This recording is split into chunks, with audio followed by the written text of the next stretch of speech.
Stakeholders are looking for a solution that will see the strike that's entered its 44th day come to an end. The National Assembly Committee on Health will today hold a joint session with the Senate to discuss how to avert the strike, how to end it, Among those who are expected to attend the meeting are Health CS Susan Nakhumicha, Treasury CS Njuguna Ndungu, and Labour CS Florence Bore. The meeting comes at a time when the government has threatened to sack and also not pay doctors who are on strike.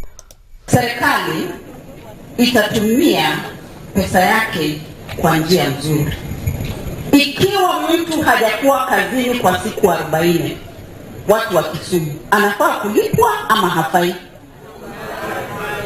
Sio? Mtu kama amefanya kazi afanye nini? Alipwe. So this strike has opened conversations. The conversations are going to be hard, but they are going to be truthful. That we are going to resolve the issues that we face in this country. And the Ethics and Anti-Corruption Commission has defended its move to arrest former Treasury CS Ukur Yatani following allegations of corruption. ACC Chairman Twalib Mbarak has dismissed claims that the arrests were politically instigated, adding that Yatani and former Murang'a Governor Mwangi wa Iria started being investigated way when they were still governors. Crime does not expire. The message we are passing to the public here is that we are overwhelmed with the number of cases that we are investigating. We did not start investigating Wairia and the attorney in the yesterday or 6 months ago. We started it long ago. Even when he was a CS Treasury, we were still investigating him on issues when he was a governor. Now, the things that are now ripe, we have all the evidence that when we lock on them, they'll have a case to answer, is when we arrested them. So, there is nothing like, and this is a message that the current governors, ni endeleni kuiba, but pole will get hold of you. Mbarak has also warned governors in power against getting involved in corruption, saying investigations against some of them aren't going, among them CIA's James Orengo. Don't get engaged with barking dogs, because you'll be busy kicking these dogs and you'll never reach your destination. So you ignore.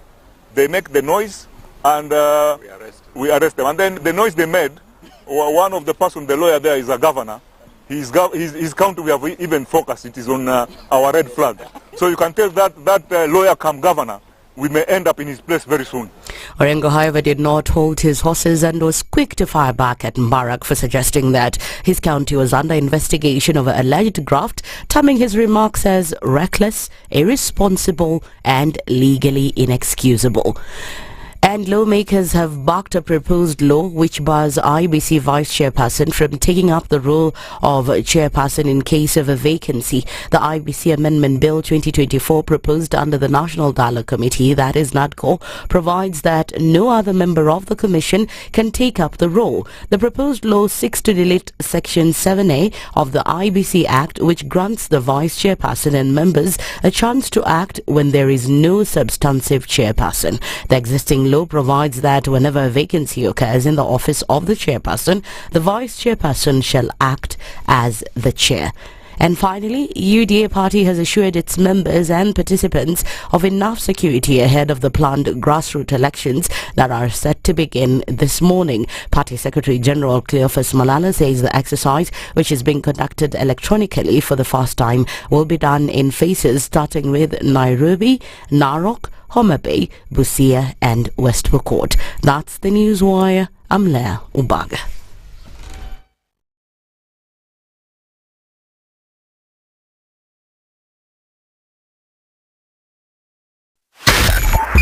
.5 Spice FM, Kisumu. The following takes place from 6 a.m. to 10 a.m. every weekday on Spice FM. Good morning, and I love your show. Thank you. Having come from a Kikuyu radio background, I migrated to Spice because of the content. I was born in a slum, but somehow I got a break in life. So sometimes when you see the sweating coming out because of the passion and whatever it is, behind the noise, there are people. And we share the same umbilical cord. It shouldn't be like that. I am so disappointed. We used to tell Honorable Raila Amolo Odinga that he's doing police of conmanship. and even President Uhuru Kenyatta, serikali hii ndio iko na conmanship ya hali ya juu. You cannot promise people that you reduce tax then you double. In politics, there is the issue of trust. For you to turn around and then stab the same people who gave you that trust, there is no other level of dishonesty. Na hii mambo utaona dunia tu. The Situation Room, Kenya's biggest conversation.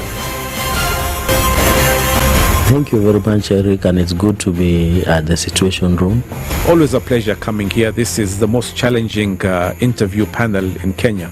You guys are very well informed, and as you can see, Charles today, very philosophical. To be poor in this country is the greatest sin you can commit, not just from a legal perspective, but from life generally. It is very, very skewed.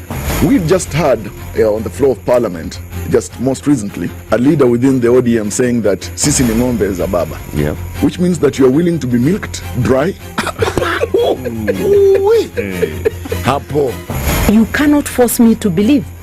I'll give way. If it's land that I'm told to return to you, I will. Okay? Because the court has said so. But I'll continue saying, watu wamenirusha. That's all that I'm doing. The Situation Room, Kenya's biggest conversation. If you go out of this country and come back the same person, then you have a problem. Buy land, 1 million. Put it there for 5 years. What's the purpose? It'll have increased in value. No, that's the thing. That's darkness. That's an eclipse. You don't do that. I hope you don't believe that a hustler is a poor person, or that all hustlers are poor. I've seen that conversation. Tell us, who is a hustler? Who's a hustler? Hustler is a person who is making a living through hard work. Corruption in Kenya is a political accusation. The people who are actually corrupt are not pointed fingers at. Kenya is not free. Kenya imeshikwa na mateka. It's under siege. Have you seen that lodge on Nyeri? Very high fence. You can't even windows sleep inside. Up near the ceiling. Yes. And if you walk there at midnight, you see bats the size of cows. And when it rains, it doesn't rain on that building. Yes. When you're at All Saints and it's raining, it doesn't rain on that building. The things people will believe. Well. The Situation Room, Kenya's biggest conversation.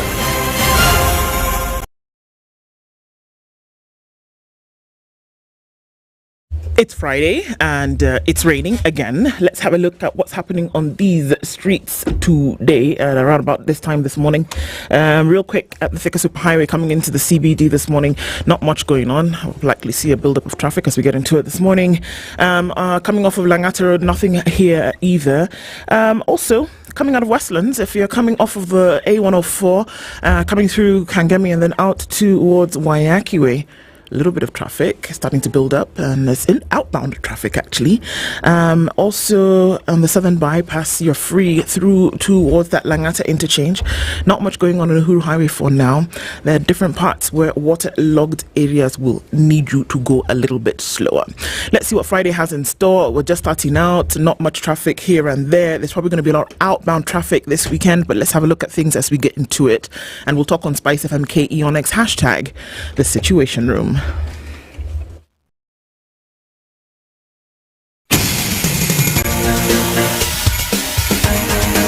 This is The Situation Room, the home of hard-hitting political commentary and penetrating insights about the state of the nation. This is a talk radio experience like no other. The Situation Room, a place for hard truths, debates, and elevated conversations. The Situation Room, witty, political, engaging, deep, controversial. In the room, we have C.T. Muga, researcher, academic, seasoned political observer, a fountain of wisdom in these politically uncertain times. Ndu Okoh, Nigerian by birth, Kenyan by choice, communications expert, Pan-Africanist, a truth seeker and believer in people power, and Eric Latiff, agent provocateur, the man in the chair, seasoned journalist, news hound, a man who believes in punching up, not down.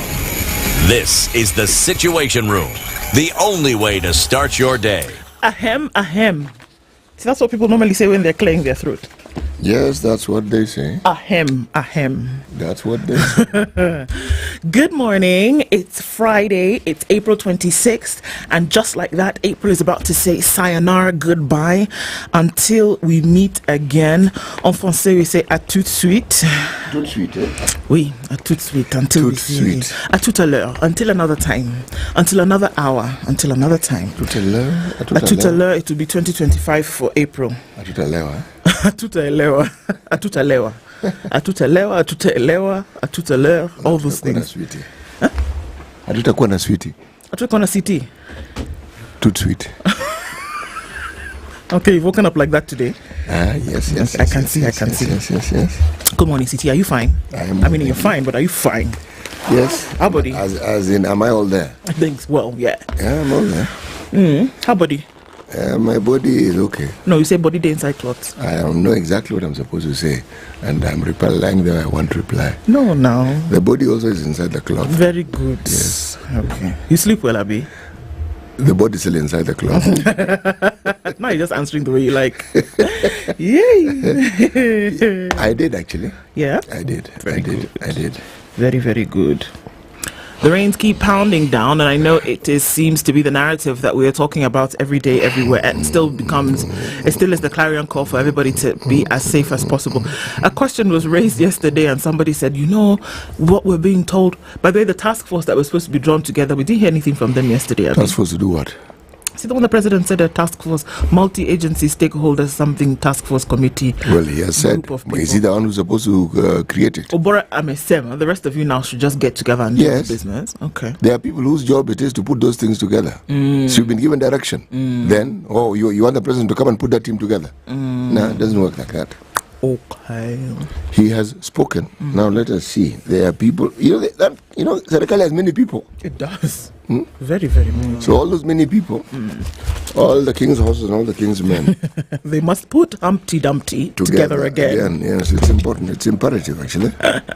Welcome, everybody, to Kenya's biggest conversation this Friday, the 26th, the second Friday, the Friday of the week. And here we are. Let me tell you what we'll be talking about today as we get into the last day of this week. At 7 a.m., it is a healthy Friday, but we're still going to be asking questions about the impasse in health. Dr. Abida Nwachi and George Gibore will be with us here at 7 o'clock.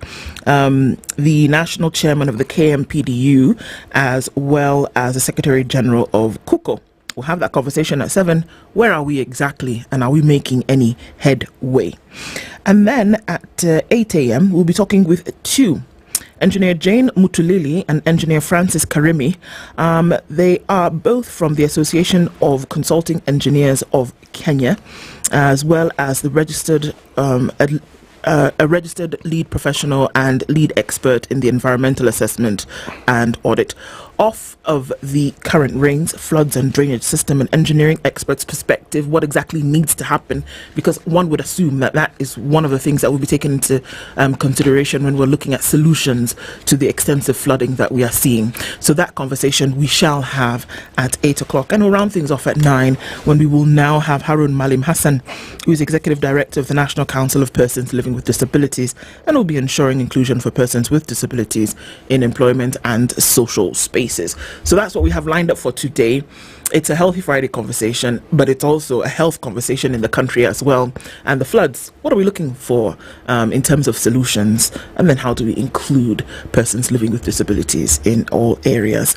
We're going to get into it this morning, and we can see you all are trickling in already. We'll say hello to you in a minute. So shall we look and see whether the rains will come down this weekend or what's going to happen today? We'll do that in the form of weather, and we'll be back after this.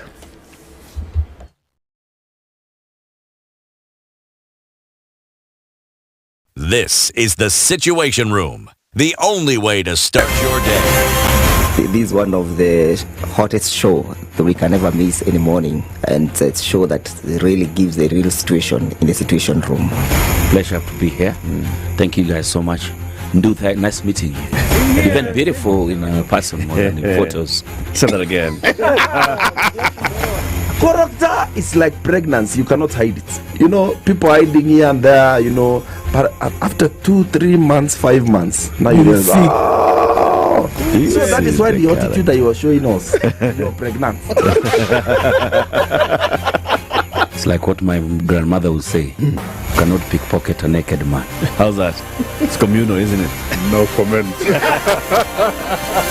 The Situation Room, Kenya's biggest conversation. The weather with SpiceFM.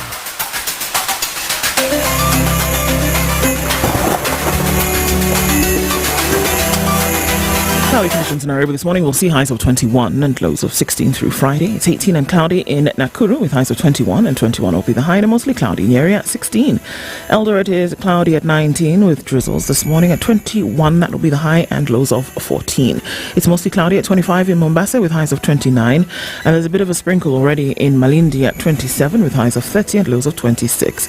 Looking into a mostly cloudy Kisumu at 24, we'll see highs of 26, while Kakamega will go to highs of 26, where it's currently cloudy at 24. Into Kampala, it's clear at 23 with highs of 26, while Dar es Salaam is cloudy at 27 with a chance of rain and highs of 28. Johannesburg is clear at 22, highs of 24, and into Mogadishu, cloudy at 29 with highs of 32. Addis Ababa at 20 is partly cloudy with highs of 23, and Lagos at 33 is partly cloudy, and that will be the high for today. We'll see highs of 33 in Kinshasa, where it's mostly clear. Friday afternoon at 19 is sunny in Beijing, going to highs of 27, beg your pardon, and partly cloudy at 13 in Paris this morning with highs of 16. 9 degrees and partly cloudy in London with highs of 12, and we'll round things out in New York. Thursday night is cloudy at 11. Coming into Friday, we'll see highs of 14 and lows of 5. Mature, intelligent talk every morning. Spice up yourself.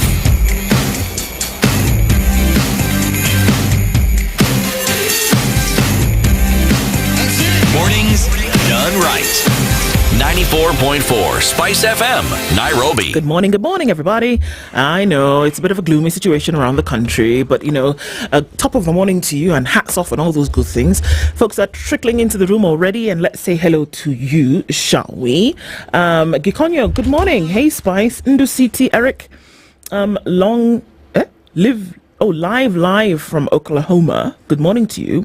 It's Furahi Day. Have a blessed day and safe weekend. Thank you, Zeke. Sir George Gashoiri says, good morning. Ndu and CT. Charlotte is not here. I don't know where Charlotte now left us alone.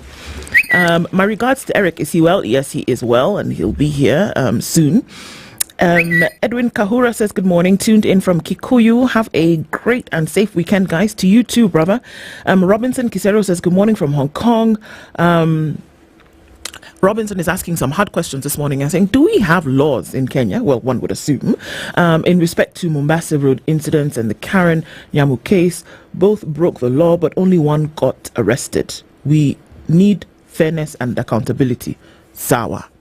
Carol Nyambua anatuambia anatupenda sana. Thank you so much, Carol. We love you too. Thank you for being here in the room with us. Alkebulan says, good morning. Tuned in this morning from Minnesota. Who should we blame for a national disaster? Well, that's a good question. Of what nature? Exactly what are we talking about? Corruption? Then individuals. National disaster that is caused by nature? Maybe somebody else. Good morning to you, Leo says, good morning to everybody. We need a minute to commiserate with the affected by the floods. Yes, we do actually. Anne Gore says, good morning, tuned in from Chanzoya today. Hope all of Spice team is safe. Yes, everybody is safe. Hopefully we can just keep it that way. Robert Mbogo, good morning to you. And Mutia Komolo says, good morning from Mombasa. Great to have you here as well. Joseph Kimongo is here. Will Odera is also tuned in. And Karanjan Jihya says, good morning to everybody. Joe Mungai is tuned in. Jumbo, fellow Kenyans, we'll forgive the doctors and the GOK, but we'll never forget. Interesting perspective.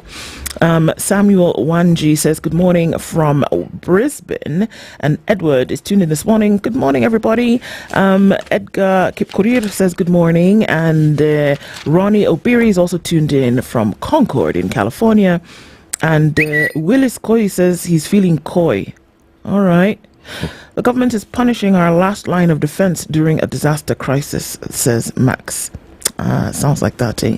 Okay, from Tente in Nyamira County, tuned is where Joseph Makua is, and Sami Ngure says, good morning, Team Spice from Nyeri County. Good to have you guys in. I know more and more of us are joining as we keep talking this morning.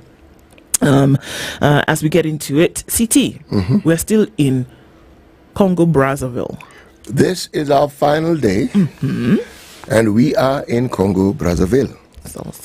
And the proverb today has to resonate with something that also reminds us that we, for a very, very long time, have had very many citizens of that particular country living in this lovely country of ours called Kenya. Okay? Now, when you hear this proverb, you'll understand why it is I am saying. There was a song that was crooned by a certain gentleman called Samba Mapangala. Samba Mapangala. Yes, it was his name. Okay. Yes, not nickname. That was his name. He was based in Kenya for most of his life, and the band he led was called Virunga. They even sang using the name Virunga. A song was sang for Virunga. Virunga is also part of the rainforest. Yes, it is. Yes, it crosses between DR Congo into parts of Rwanda. Yes. Yeah.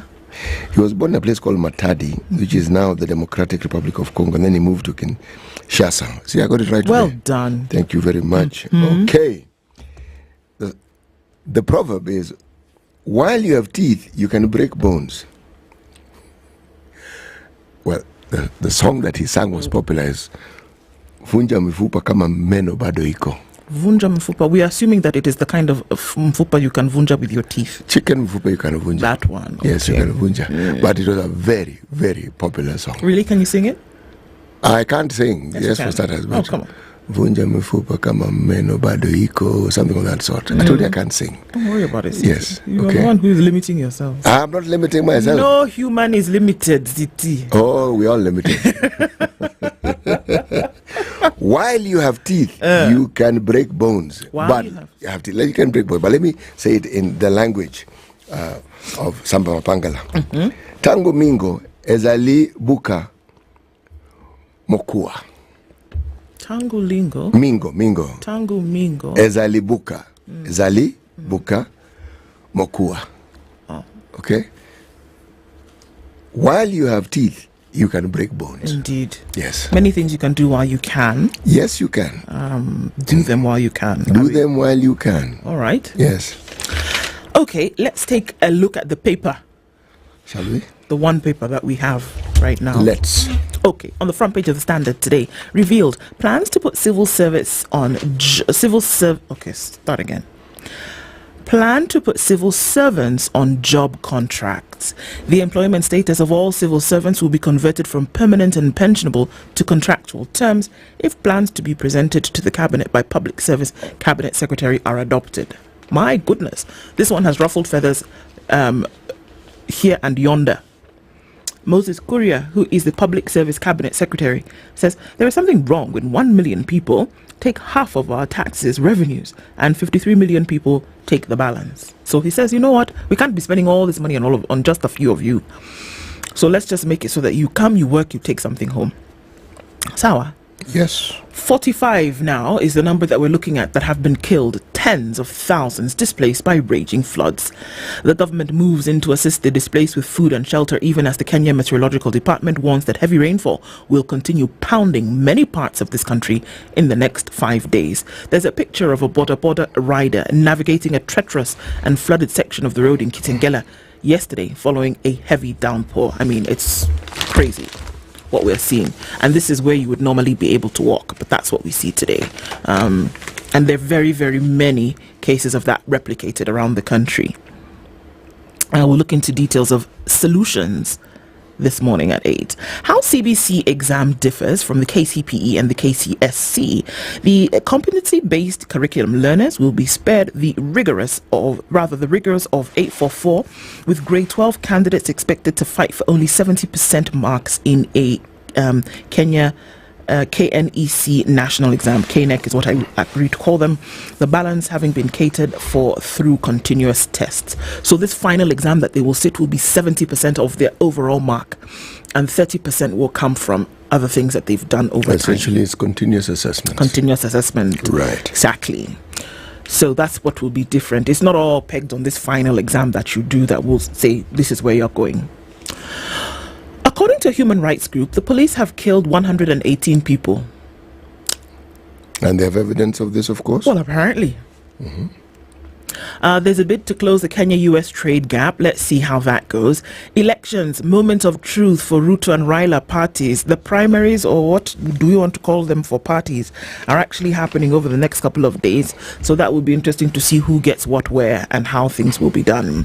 And then we can start looking into them. City, we just continue looking at some of these stories inside this Standard, seeing as the other ones we don't have. Do you have something online? I'm looking at the Star newspaper. Well done. And fallout. Fertilizer. Exactly, fertilizer fallout. Okay. 110 MPs signed motion to impeach Linturi. MPs said he obstructed probe and sent emissaries urging them to drop it. Again, still in the Star, floods. State to use force to evacuate people in danger. Force? Yes, if you don't want to move, we will move you. Move you, okay. And then the Met Department has said that heavy rains, just in case you thought this is heavy, they have just started. Whoa, low. Yes, whoa, low, yeah, hey, that one, okay? Right. Senior officials are thorn in the flesh, brags of connections. Fearing for their jobs, his bosses have now moved to let him do what he wants. This is political gossip, so I will not go into it. MPs take away IEBC vice chair powers in NADCO. New bill provides that no one can take up the role of chairperson in the latter's absence. This is nonsense. You cannot have someone who cannot be replaced. It is not possible. There's nobody who's You cannot have someone who cannot be replaced. So what are you saying? You're giving the person dictatorial powers and you're putting it into law, and that's supposed to just be fine, isn't it? It is always fascinating to observe how our lawmakers think, isn't it? Or how they would want you to believe that what they're doing is actually proper thought. One of the things that is apparent, if you want to understand where someone's mind is, yes, listen to the utterances that listen they make. To things they say. Yes, and it will tell you where their mind is nestled. Absolutely. Okay. Infighting rocks House Committee in bid to remove chairs. Madare woman who lost 2 sons in 2017 is now killed by floods. Oh my God, have mercy. Right. Kikuyu Elders Council grapple with internal discord. Well, the internal discord is a story that we're going to encounter more and more, even as we now look at the elections that are going to take place in ODM and UDA. That is what happens. When you have elections, party elections, my goodness. Where? Here, okay, let's wait and see. Where? Okay. Now, in the Daily Nation, that is in the online version, succession Rao leaves rich Moikin broke. Right. According to this story, Jonathan Moi's widow made a public appeal asking well-wishers to donate money for her son's treatment. Seriously? That is according to the Nation. I'm merely reading what they've written. Okay. Floods update. Why deadly uplands floods may cause panic in coastal counties. Yeah, that makes sense. Water comes from here, goes down, flows down rivers. Even rivers you thought had died now come alive. Okay. No love, no union. Court grants divorce on grounds of lost feelings. I saw that. I was quite tickled. You can actually go to court and say, love don't live here anymore. Love kwisha. So can we get a divorce? Ile mapenzi ya pum pum pum imeisha. Mapenzi ya what? Pum pum pum. Ile ambayo roho inapiga bulu bulu bulu bulu. You're all kinds of messed up. Sasa mimi hata hiyo mbombom sisikii. So tafadhali judge, wachia mimi niende nitafute bumbo mingine. I think we need to take a break. Hey. What? Okay, yes. Please, let's take a break so that City can calm down. Let's take a break and have a look at traffic. I will come back and look at some of these stories in detail.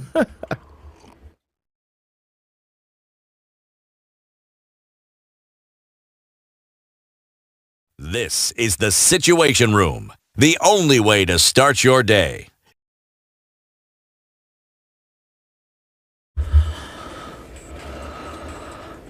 Okay, has it really started? Not really. I don't think we're seeing too much in terms of traffic this morning. It's calm, relatively so.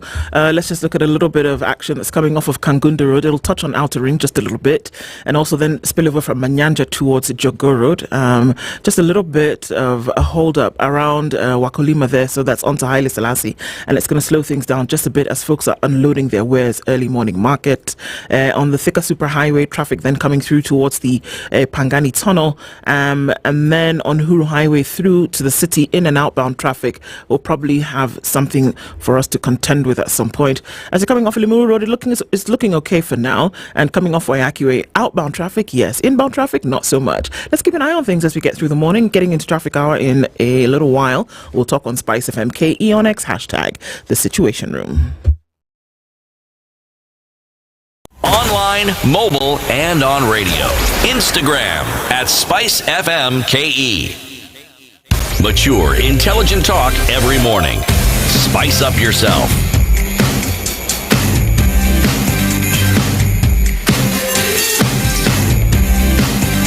Mornings done right.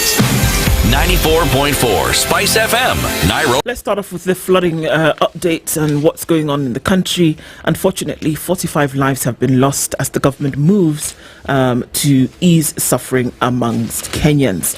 Now, heavy rains continued pounding different parts of the country yesterday. Yes, we did see that.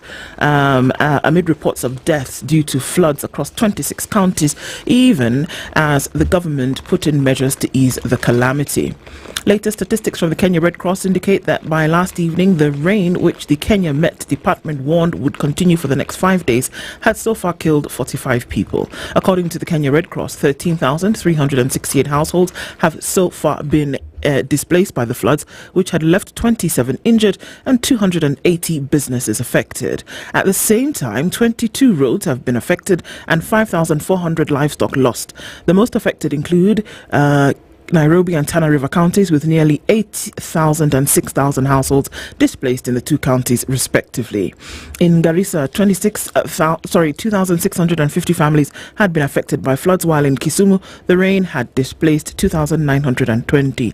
Critically affected are those in Busia County and Homa Bay County. So yesterday, we did hear President William Ruto announce that all people displaced by floods will be moved to alternative settlements. He added that all displaced persons will be facilitated by government. He was speaking during an emergency meeting of all stakeholders in response to the ongoing flooding, and he said in extreme cases the National Youth Service will provide shelter to the most vulnerable households. So this response center, the multi-agency emergency response center to monitor the situation of rains and floods in the country, was established and domiciled in the Ministry of Interior.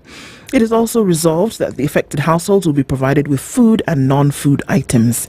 The president says, I will tomorrow chair the Committee on National Disaster Response, incorporating all stakeholders, including development partners. So this is what they want to look into.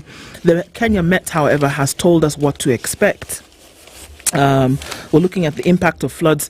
We're to expect rainfall in several parts of the country across different counties, and it's going to be severe in nature.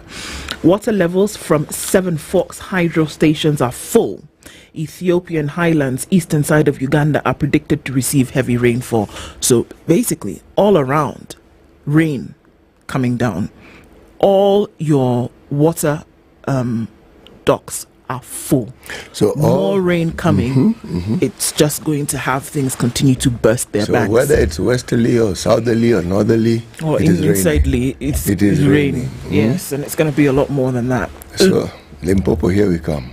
I'm telling you, I think that the mitigation measures in terms of taking care of folks who've been displaced and have to move from their houses is lauded. I think that's wonderful. But we also need to look at what will need to be done. We're looking at future, because obviously this now problem cannot be solved. You will not uproot houses right now. It's not possible. But futurely, what are we saying in terms of where houses are built? And I think that will be a very interesting aspect when we talk to the engineers this morning at 8. In terms of solutions, what can actually be done futurely? Can you actually have a house in a flood-prone area without having to suffer these effects that we are seeing today? Bit difficult. It is. Look at what is happening in parts of Kitengela and Athi River. The place can you imagine, where there was drought, rivers dried up. So we said, rivers have dried up, let's build an entire estate here. After all, the river has dried up, hasn't it? Then the river decides, thanks, but this is my path, and I'm back. With these rains, I'm back. What are you going to do? There's a whole estate there. Well, you have an estate on a riverbed, on a river path. Let's look at the nation online. There are things that keep happening. I will just read the headlines and comment a little bit and leave it for someone to figure out what on earth is going on. Okay? No pay for striking medics. Okay. Health CS. Now, Misha says striking health workers will not be paid for failing to show up at their workstations. One can only assume that a lot of discussion has taken place with stakeholders, advisors, and people who understand the situations well, and this is the conclusion that they have arrived at. Yes. Raila meets Western envoys. What's cooking? Surely must something be cooking. Raila met with the Norwegian ambassador to Kenya and the Australian High Commission to Kenya. Yes, they did so. You can't just meet now. Can't envoys just go and meet people? Nope. Who says? Apparently, this is eyebrows will be raised, and guns will be cocked. Eyebrows are always raised. Eyebrows are always raised. Why deadly uplands floods can cause panic in coastal counties. That one I mentioned. You know something? The truth about these floods is that they're unusual, and we may have to dig into the annals of our memories and go very, very far back, perhaps into the previous century, to talk about a time when we saw such raging waters. Yeah. The immediacy of solutions is paramount, because it gives you a little break, like it has, but it's just a calm before the storm, literally here. People's lives are in danger. It has to be all hands on deck. Civilian entities, disciplined forces entities, everybody has to be brought in to help resolve or solve these issues, because they are going to grow. They are. Yes. They are. And forget the informal sector or the informal housing sectors. More and more you're going to find that even settlements that you cannot refer to as informal are going to be affected. Yes. Yes. I mean, it's already happening, City. Yes. Yeah, it's already happening. My fear, I mean, I don't want to be a Debbie Downer, but my fear really is that because we know that the way the rains are intense right now, and I think I've said this before, the rains are intense, but just by the nature of things, the rains will come to an end. They will. The rains will end, things will dry up, and my fear is that we will forget. We will forget these 45 people who've died. We will forget the wanton destruction and loss that folks have gone through over the last couple of weeks. We will forget all of this when now the sun is out and it's drying up everything. And unfortunately, we will come back to a situation whereby when the rain comes back, then we'll start running after ourselves again. That's my fear. My hope is that doesn't happen. But my fear is that it will. I hope that these multi-agency stakeholder committee task forces, these are some of the future plans that they will have in place to make sure that in the event of such extreme weather conditions, that we will not see such severe damage and destruction. I mean, it's my hope, but then my fear is very real. Your fear is real, and we will see damage. We are already seeing damage. We will see more. Roads will be swept away. Forget being damaged. When we had the El Nino rains, we had certain parts of the northeastern province or regions of this particular country. We had situations where roads that had existed ceased to exist. Unfortunately, it is going to happen again. And this time, it will be worse than what we saw before. Well, okay. Let's look at the plan for civil servants to be on contract. It's a big deal, and we've had many people over the last few hours commenting after the suggestion from Public Service Cabinet Secretary Moses Kuria and his plans to table a proposal to Cabinet to change the terms of employment of civil servants from permanent to contract. Kuria explained that his strategy seeks to address the bloated wage bill, saying half of the country's tax revenues are consumed by only 1 million public servants. During the wage bill conference, we saw that 1 million people are servants consume over 50% of our tax revenue. There is something wrong when 1 million people take half of our tax revenues and 53 million people take the other amount. The CS, he stated that after the realization of his proposal, there will be no permanent employees. So long as you work for government, you will not be permanent and pensionable, essentially is what he's saying. The review of the terms of employment of the civil servants from permanent to the performance contracting means that the employees will now be on a fixed term contract and their continuity in the public service or sector will be determined by their productivity. So you do not perform, you are not productive, you will do what? You will go home. The import of this is that the civil servants will no longer enjoy benefits such as pension, premiums paid for insurance of death or disability risks accumulated in an individual account with investment return, and any surpluses or deficits as determined by the trustees of the scheme. This is because most benefits are often related to the final salary and on years of service of the employee.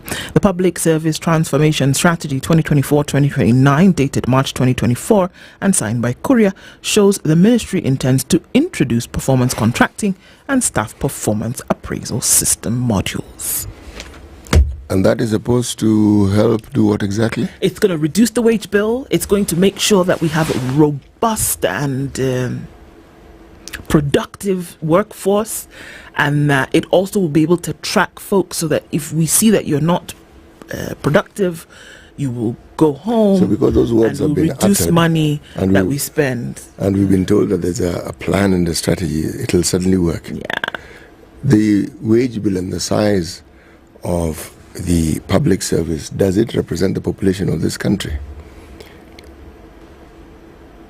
Is it their fault that the government cannot spur the economy to actually generate more money? Yeah, because they're not being productive, all of them. And the issue of us collecting a lot of money being spent. Whatever we say is twice the amount of money that we are spending on these permanent and pensionable civil servants.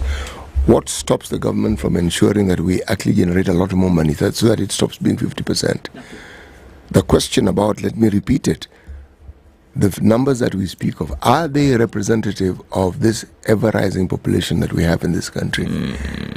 And when we say we need to reduce the numbers, okay, why are we saying we need to reduce them? Simply because of the numbers that exist and what they're being paid? Yes. Is that the only reason? Yes. It can't be. He said that it is not possible that 1 million people take home 50% of the tax revenues. But what does it mean? It's not possible. It's happening.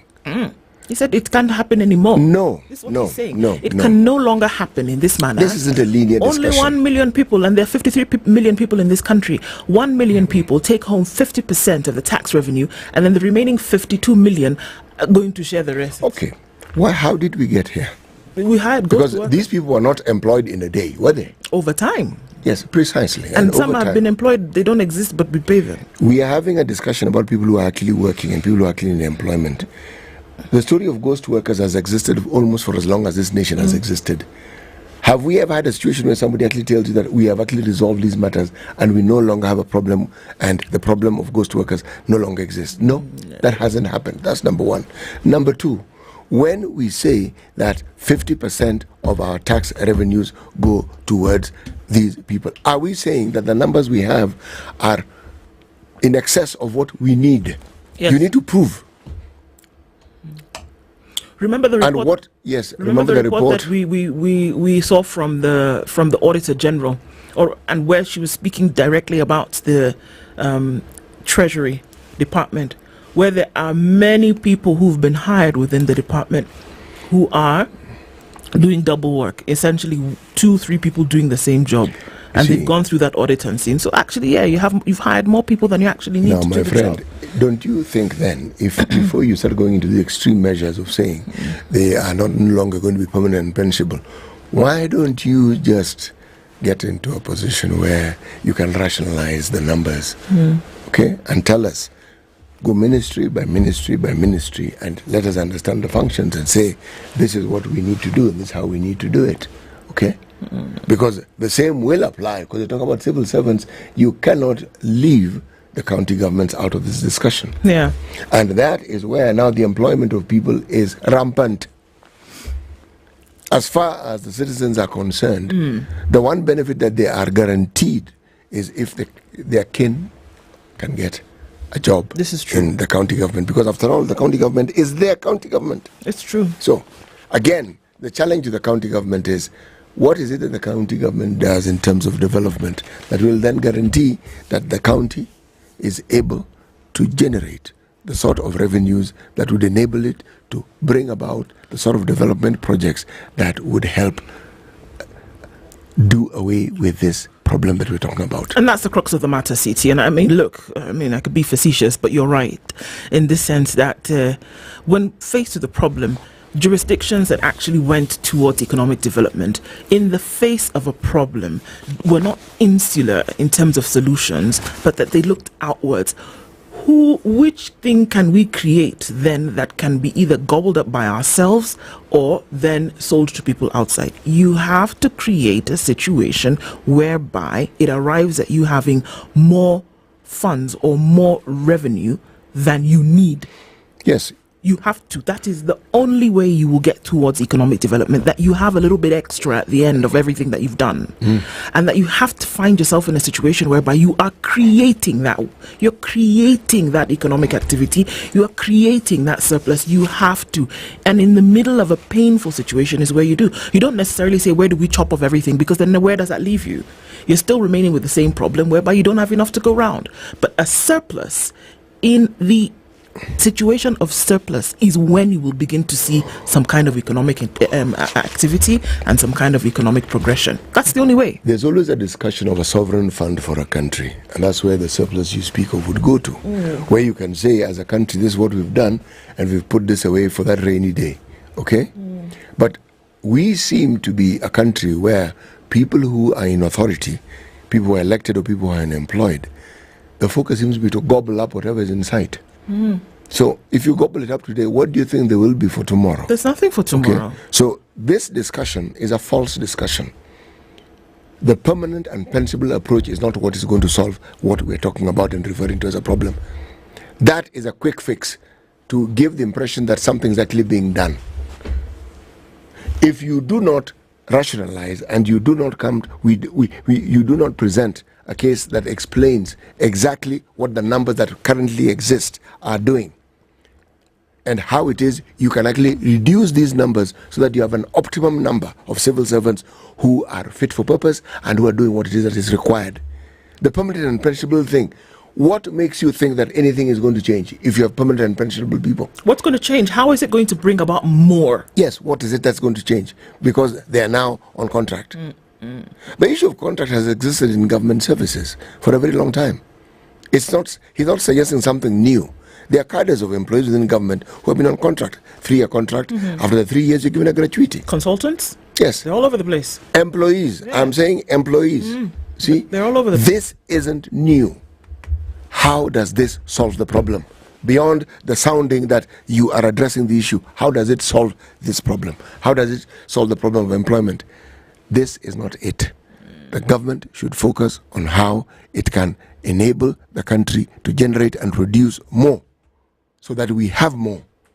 And when we have more, we'll be able to do a lot more with it. The only way to develop economically is to have more. Yes. There's no two ways about it.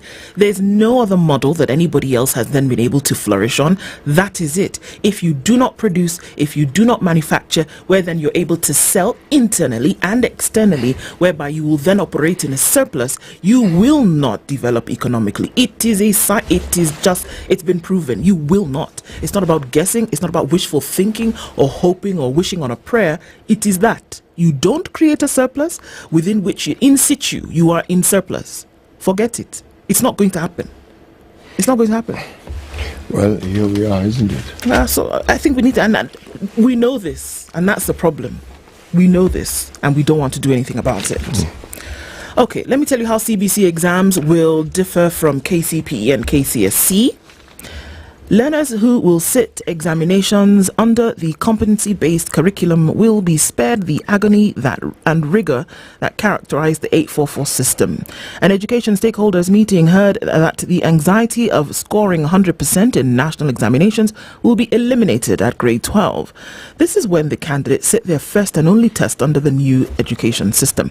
The candidates will only fight for 70% in the national test that will be set and examined by the Kenya National Examinations Council. The remaining 30% would have been scored by the learner throughout class tests and assessments in grade 10 and 11. This, the stakeholders heard, will be a major relief to the learners as they will have scored part of the marks, giving them a head start in the national examination. The use of school-based assessment to make part of the learner's final grade will also be replicated at grade 6 and grade 9.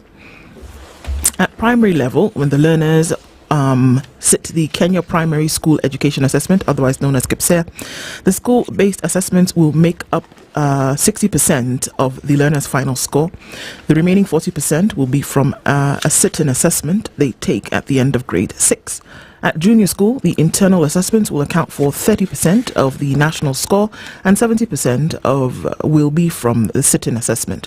These are some of the major reforms that are set by the CBA. That's a competency-based assessment apart from the outgoing KCPE, KCSE examination under the 844 system. So that's what it's going to look like, where you have a whole, or rather collective idea of learning as opposed to exam-based performance. Yep. That's what it's going to look like. Let's see. What you got, CT? Well, what I have, let me just get to it so that we understand it. Bada bada budu budu budu. Where are you? Where are you? Goodness gracious me, where are you? Oh. Where, my goodness, I thought I understood. Aha, yes. Police killed 118 as Nairobi leads in extrajudicial killing. Nairobi recorded 46 cases, representing 35.4%. Kisumu recorded the second highest number of cases. These are the details according to the Amnesty International. Okay, at least 118 people were killed by police in 2023. Another 10 persons disappeared mysteriously in the hands of law enforcement authorities. A new report by human rights organizations revealed that Kenya is leading among Nairobi is leading among counties with high cases of extrajudicial killing and enforced disappearances. Out of the 118 cases of people who were killed by police in 2023, Nairobi recorded 46 cases, representing 34.4%, 35 rather. This is, however, a slight drop from the 53 cases recorded in 2022. Kisumu came second with 9 cases. Now, this... No one should be killed, period. Okay? Not no one should be killed, careless. No one should be killed. This extrajudicial killing shouldn't happen. But let's ask the question, what is it that brings this about? What is it about this system that we have that brings this about and even makes this discussion a discussion in the first place? Well, if you're talking about it from this point of view, when human rights groups are saying that people have died in the hands of the police, in those circumstances, are the different circumstances laid bare? Would it seem as though there was an intent to get rid of people who may have been whistleblowers? Somebody who had some information about something that somebody did not want to go into the public or report it to anybody for that matter? Or are we talking about mistaken death by accident? Yes. Is it impunity that we're seeing? Yeah. Because many of these deaths, it is suggested, occurred during anti-government protests. Okay? Now, if that is where they took place, the anti-government protests will never end. So long as you have a democracy, when people are unhappy with the government, that is what they will do. They will protest, they will picket, and the law allows them to do precisely that. See, my worry is this, and this is now my worry in terms of how it is reported and what actually happens. When there is a history of police impunity, meaning police doing what they want and the case is never really coming, or investigations involving police coming to naught, or not much happens, then the feeling that nothing ever happens if someone disappears or someone is killed. But is this really true? Haven't we had cases of situations where policemen and women have been mentioned and they have taken to court, and some have even faced the death sentence? Yes. Just the other day, we had police officers who've been charged, went through the trial, and then been sentenced. Precisely. So it means it's not as though nothing happens. No. Okay? But why I ask the question of what is it that brings about this?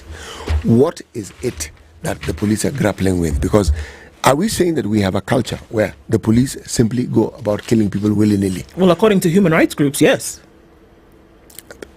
Does that not then raise my question? Why do they go about killing people willy-nilly? Are they who are supposed to be enforcers of the law, do they have so little faith in our legal process that they figure that the best way to do is to eliminate this person from the land of the living? Yes, because either they carry some information that we do not want getting out, or they were witness to a situation where, again, we do not want getting out. Because I don't think that every single death that we're talking about here, whether it is this latest report or other things that have happened, I don't think every death can be attributed to the same reason or circumstance. I do think, according to what human rights groups are saying here, is that you have somebody wanted to shut up a situation, and that's why this person's life was taken. Did you know? They took the law into their own hands and said, no, this person is too bad of a criminal, let's just get rid of them. Whereby you're not allowed to do that. But more often than not, it would appear, according to these reports, that the police wanted to shut people up, and that's why they got rid of them. You know, most people may not be aware, so let me ask the question to understand if they are. Did you know that our National Police Service has an internal affairs unit? Me now, yes. You do? Yeah. Now, the internal affairs unit is supposed to investigate serious crimes of police abuse. Okay? Now, when you have a situation where 50 of individuals in that particular unit being transferred out of that unit, and it is argued and reported that they were in the throes of actually investigating very critical and very serious cases, does that then not point a finger to the National Police Service not being the ones rather who do not want some of these matters investigated? And again, that raises further question: why don't they want these matters investigated? Human lives were lost. They are supposed to protect human lives, not help people lose their lives. No. I mean, either way, it doesn't matter how you paint it. It's not a good look at all. And from what they're saying now, that all of these 118 can be, that you can actually draw a line between the 118 and the deaths, and that the those who caused these deaths, or those who essentially took these lives, are police. You know, if the citizens of a country have no faith in the police service or police force, believe me, it brings with it very dire consequences. Because when you have people whom you have little or no faith in, what it then means is that you will have an adversarial attitude towards them. Yeah. So in cases where the public could be useful in helping the police solve problems, they will not. If the adversarial position exists, then one will be looking for ways of finding fault, and the police will know that we are adversarially observed and looked at by citizens. Yeah. And yet, the two groups of people ought to be working together for the common good, because after all, policemen and women in the National Police Service are citizens of this country, and they are part and parcel of the fabric of this particular country, are they not? They are. Yes. It's interesting because at the very end of this story, according to Benson from the International Justice Mission, we are aware of over 50 police officers who have been transferred from the Internal Affairs Unit. Some of them were investigating serious crimes of police abuse. So according to them, the folks who were asking the questions about exactly what happened, they now said, well, how about you come and do something else for the meantime, further shutting up the... Precisely. Yeah. So how does that look? Big questions. We're going to look at the health impasse in a short bit as we get into that conversation this morning. So it's a double whammy, a Healthy Friday conversation, as well as looking at the current state of the health situation in the country. We'll talk about that right after this. It is 7 a.m.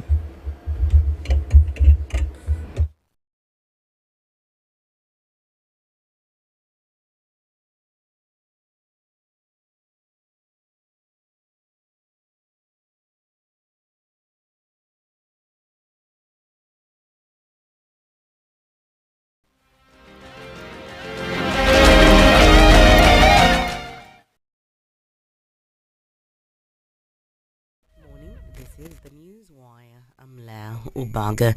The Kenya Meteorological Services has issued a heavy rainfall advisory starting from today through to the weekend.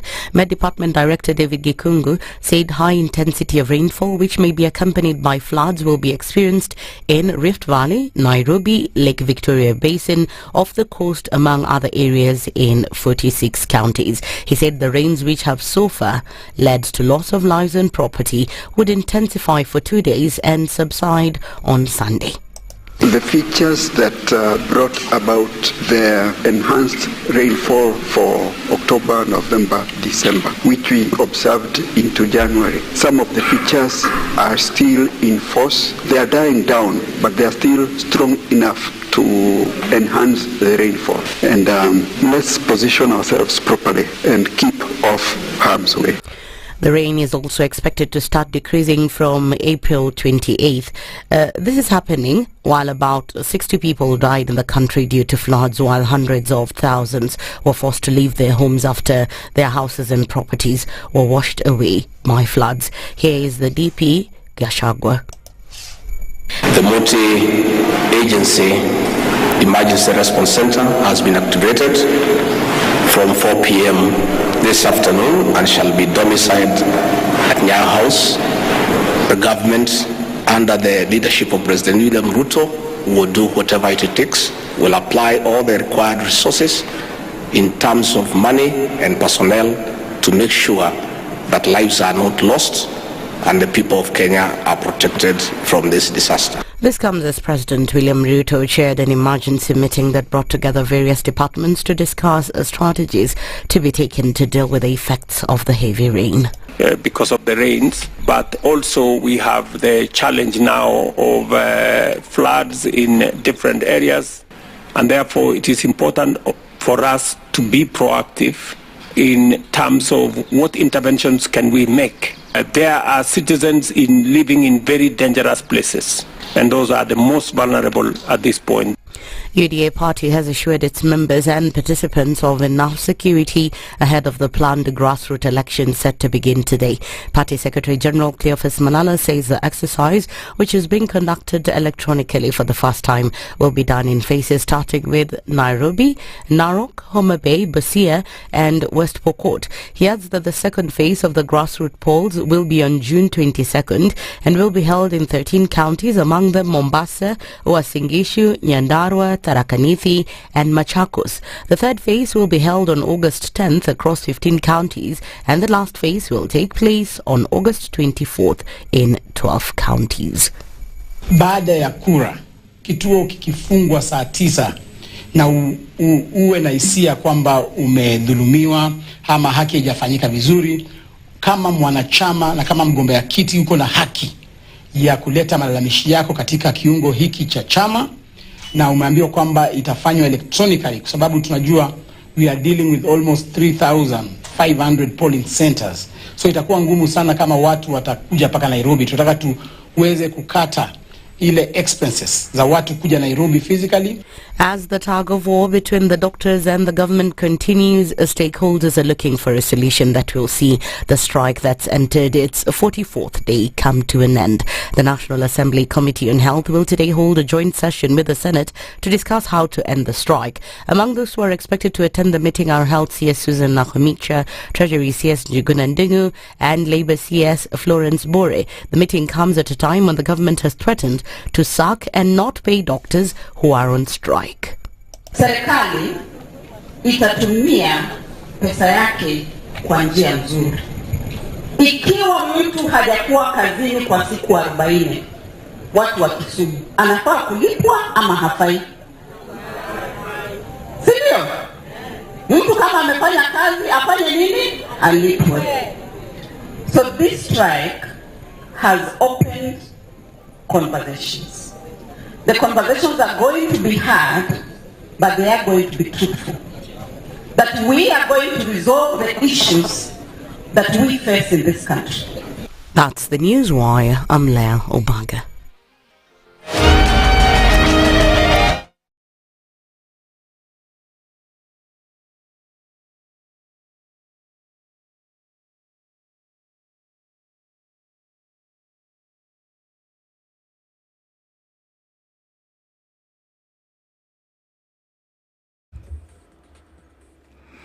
All right, a few minutes after 7 o'clock, and the rains are coming down heavy in many parts of the city already, so traffic will do the thing this morning. It doesn't matter where you are.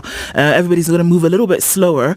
Let's look at what's coming off the Thika Superhighway. Traffic is heavy as you're getting out towards the CBD, and we're also looking at some of it heavy on Manyanja Road, then crossing over towards Jogo Road, getting out towards Landis. That's going to be a bit of a sticky situation. Folks are also coming out this way through towards Lusaka Road, and that's all going to connect at some point to the Likoni interchange. The southern bypass, however, looks pretty good. Folks might want to use that option, the longer route, but into the CBD. Langata Road looks fine. Aerodrome closed off, so don't think about using that to connect to the Uhuru Highway.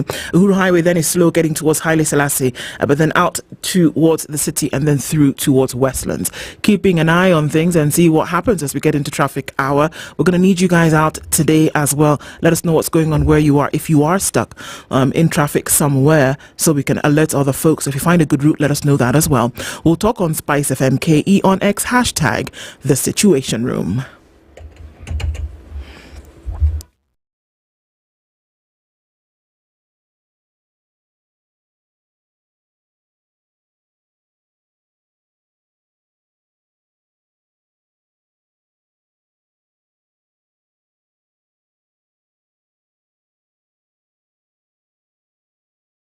Situation Room, a place for hard truths, debates, and elevated conversations. The Situation Room, witty, political, engaging, deep, controversial. In the room, we have C.T. Muga, researcher, academic, seasoned political observer, a fountain of wisdom in these politically uncertain times. Ndu Okoh, Nigerian by birth, Kenyan by choice, communications expert, Pan-Africanist, a truth seeker and believer in people power, and Eric Latiff, agent provocateur, the man in the chair, seasoned journalist, news hound, a man who believes in punching up, not down. This is the Situation Room. 7 minutes after 7 into the second hour of Kenya's biggest conversation this morning. Where are you tuned in to the Situation Room? Around the country and on all of our live streams on YouTube and Facebook and on our radio apps, Radio Garden and such. Karibu sana and welcome to our audience on KTN Home as we get into a health conversation for this hour. Two guests will be with us. One guest is already here, and we're going to be looking into this. George Gibora is the Secretary General of Okoh. We'll look into details of that in just a short while. Dr. Abidan Mwachi will be with us here. He's the chairman of the KMPDU, and we're looking at the health impasse this morning and what all of that has in store as we get into it. Good morning, George. Good morning, Do. Karibu sana. Asante sana. Good to see you. Good to see you too. Before we get into it, Okoh, give us that acronym, what this stands for in its completeness. Okoh is the Kenya Union of Clinical Officers. There we go. Kenya Union of Clinical Officers.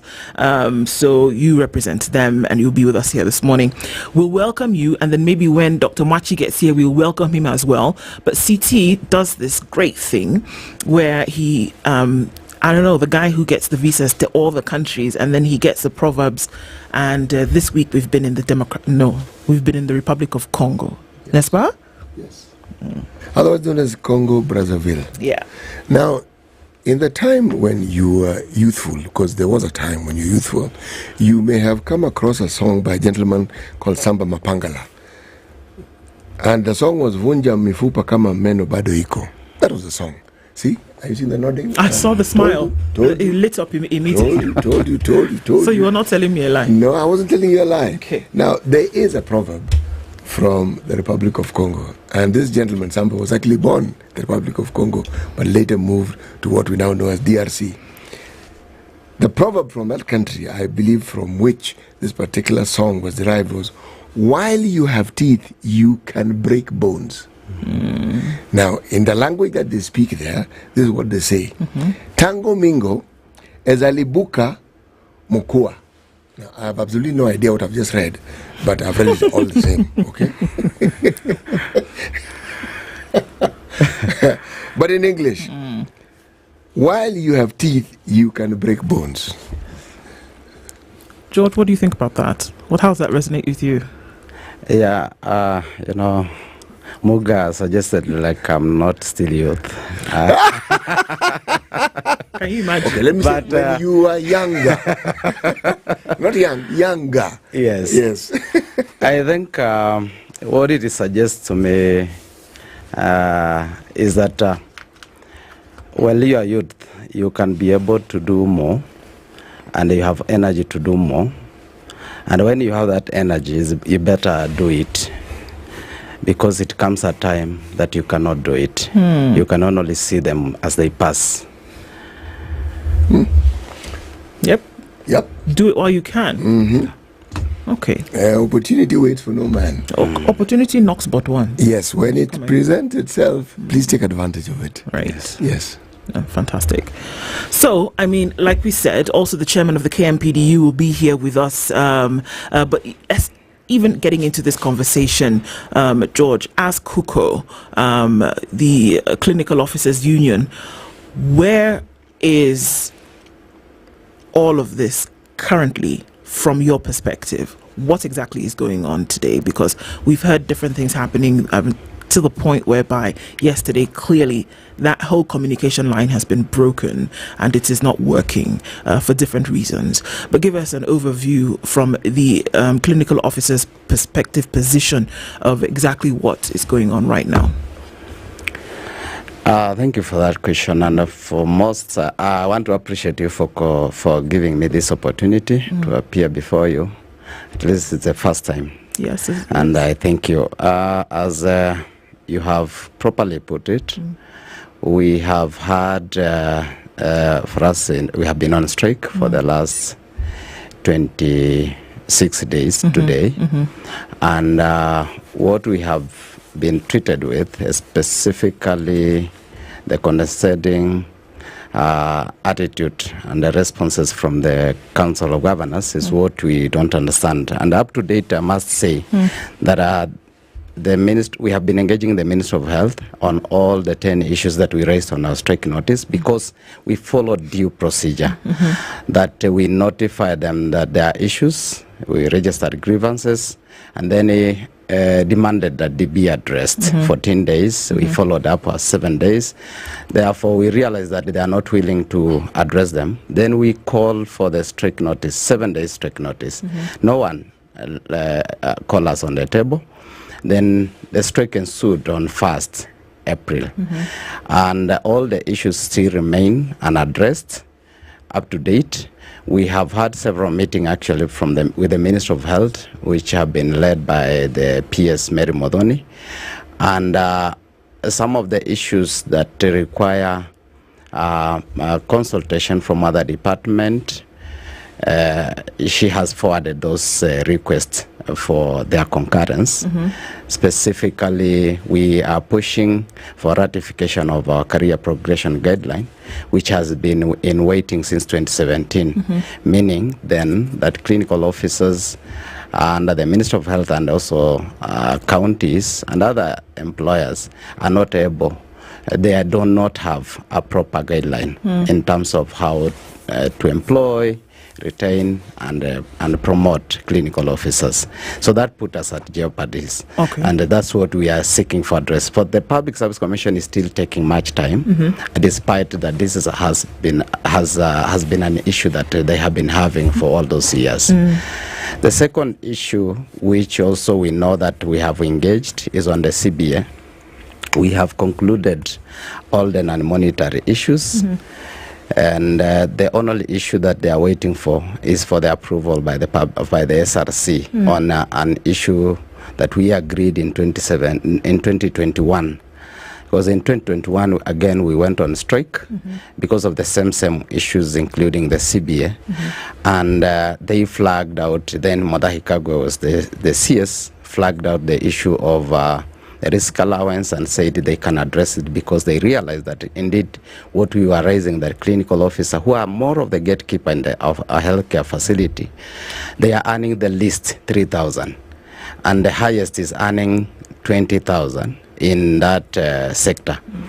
We provided justification that clinical officers are the first to meet patient in an enclosed place, or rather room, and they take close to 15 minutes with the patient without knowledge of the kind of condition they have, whether infectious or not. And that's evident even during COVID. It was a number of clinical officers who were infected by COVID first, because you see the patient first, then once you suspect there's something, you notify others. So you already sensitize the others. So then we agreed that they were to enhance it from 3 to 15. That's an additional of 12,000. It has not been implemented up to date. So that is what we are saying, that the employer need to meet their end of bargain. Yes. You mentioned when you began speaking that there's a manner in which you've been handled by the Council of Governors. Could you elaborate on this, please? You see, is that they have muted, is like there's nothing going on. And they have not engaged us in any manner. And what I mean is that there is even court orders. Last year, 2023, specifically on 8th October 2023, there was an order by the court which ordered parties on the matters of CBA to resume, because we have been agitating, going out, coming in, and they went to court in 2019, where the court actually also ordered us to go for conciliation. We went for conciliation. They did not cooperate. The conciliator prepared a report that the government, specifically the Council of Governors, were not cooperative. So then that matter is still in court, has not been.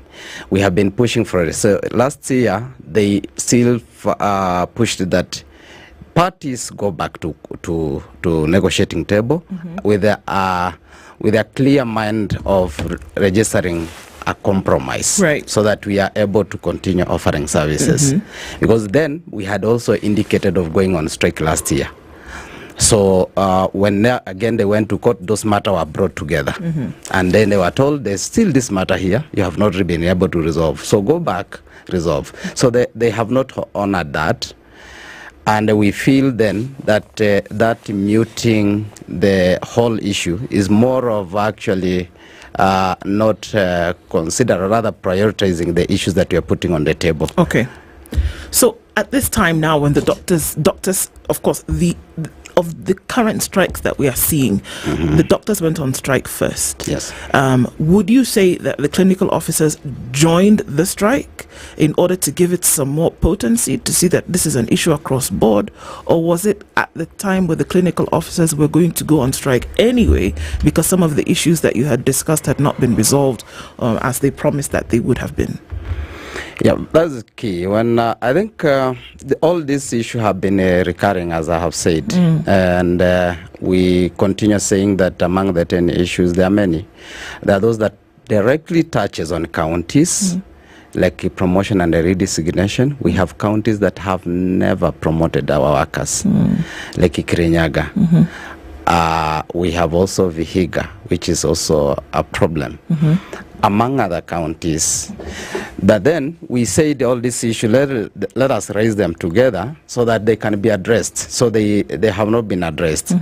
Now, when we wanted to go on strike, good enough, I think this is the time we had written our demands, and then Dr. Davuji was attacked by police sometime when they were doing demonstration for the interns, the intern issues. Then we had already issued our demand letter.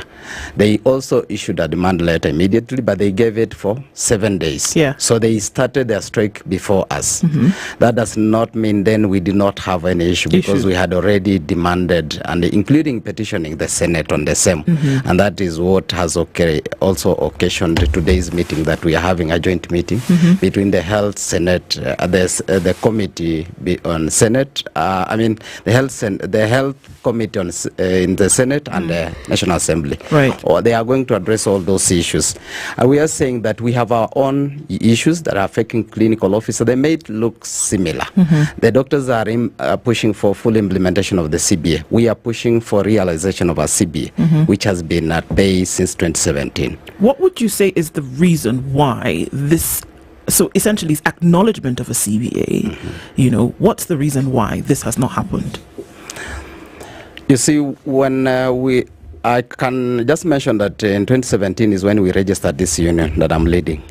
And then we had a recognition agreement by around in November 2017. And we immediately started negotiating for CBA. And thereafter, we proceeded very well until 2019, when now they walked out of the table, and it occasioned a strike. They went to court, we resumed duty, and that has now been more of the same thing happening every time we threaten, they come on the table, then they walk away. So we feel that there have not been any goodwill from the employer, and also lack priority to ensure that they can focus on this. And I need to say, maybe they do not understand the importance of a CBA, because the CBA is for their own interest, because then it provides grounds in which the employee might not go on any strike, provided the CBA is running and being implemented. So when now in the absence of the CBA, the anxiety is high, and people feel that you are not listening to us. And that is what now normally will push members to come out. And I think then we feel that when it was started, it was under the Council of Governors, who are taking the coordinating role for the counties. Now you have seen them, including the Chair of the Council of Governors, clearly saying that all the union who are seeking CBA, they should negotiate with individual counties. We hold a position then that if you look at the County Government Act, why they actually came up with the Council of Governors, it was to coordinate matters of common interest that are affecting all the counties, and of which I feel then health is one of it. And if that is the case, then we do not expect such a statement from the chair of the Council of Governors, because again, even the one CBA that exists in the health sector, specifically for the medical office, the doctors, was negotiated as central place. Understanding we cannot have 48 types of CBS, that is the Ministry of Health and all the 47 counties, because then if they have different terms, it will cause anarchy in the sector. Right. Understood. Well, Dr. Abidan Mwachi joins us at this juncture, National Chairman of the Kenya of KMPDU, here with us this morning. Good morning, Daktari. Good morning, Chundu and City. Karibu sana. My apologies for being late. I had to shift from 4 wheels to 2 for some reasons. You had to switch from 4 wheels to 2? Yeah. Can't be easy. It's good to have you here all the same. We're just looking through a number of these issues, and I'm joining in the conversation today. It's your first time here, so we're glad to have you in the room. But as well, also just looking at some of the issues with this health impasse and where we are today. Things have escalated, and not in a good way, to the point whereby it seems as though things will not be solved in the interim. And so we just wanted to get an update, first of all, on issues from the medical doctor's side in terms of what's happening here. Well, it's now well into day 44 of our industrial action.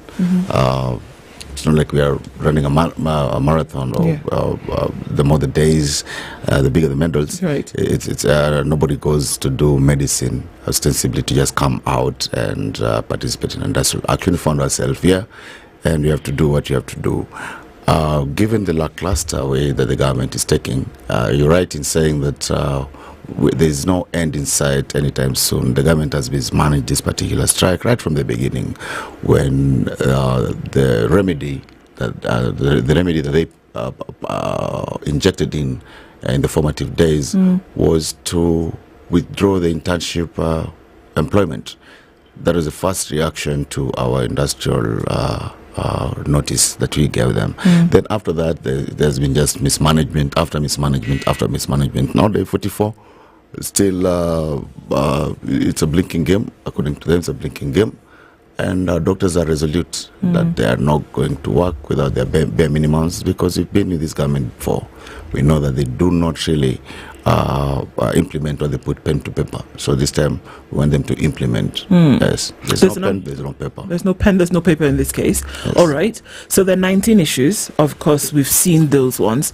And at the most recent talks that you had on Tuesday, we're going to government, in the name of the Ministry of Health, coupled with the head of public service, said that 18 of those issues had been discussed with an element of understanding from both sides of the table, but that the 19th issue was in court.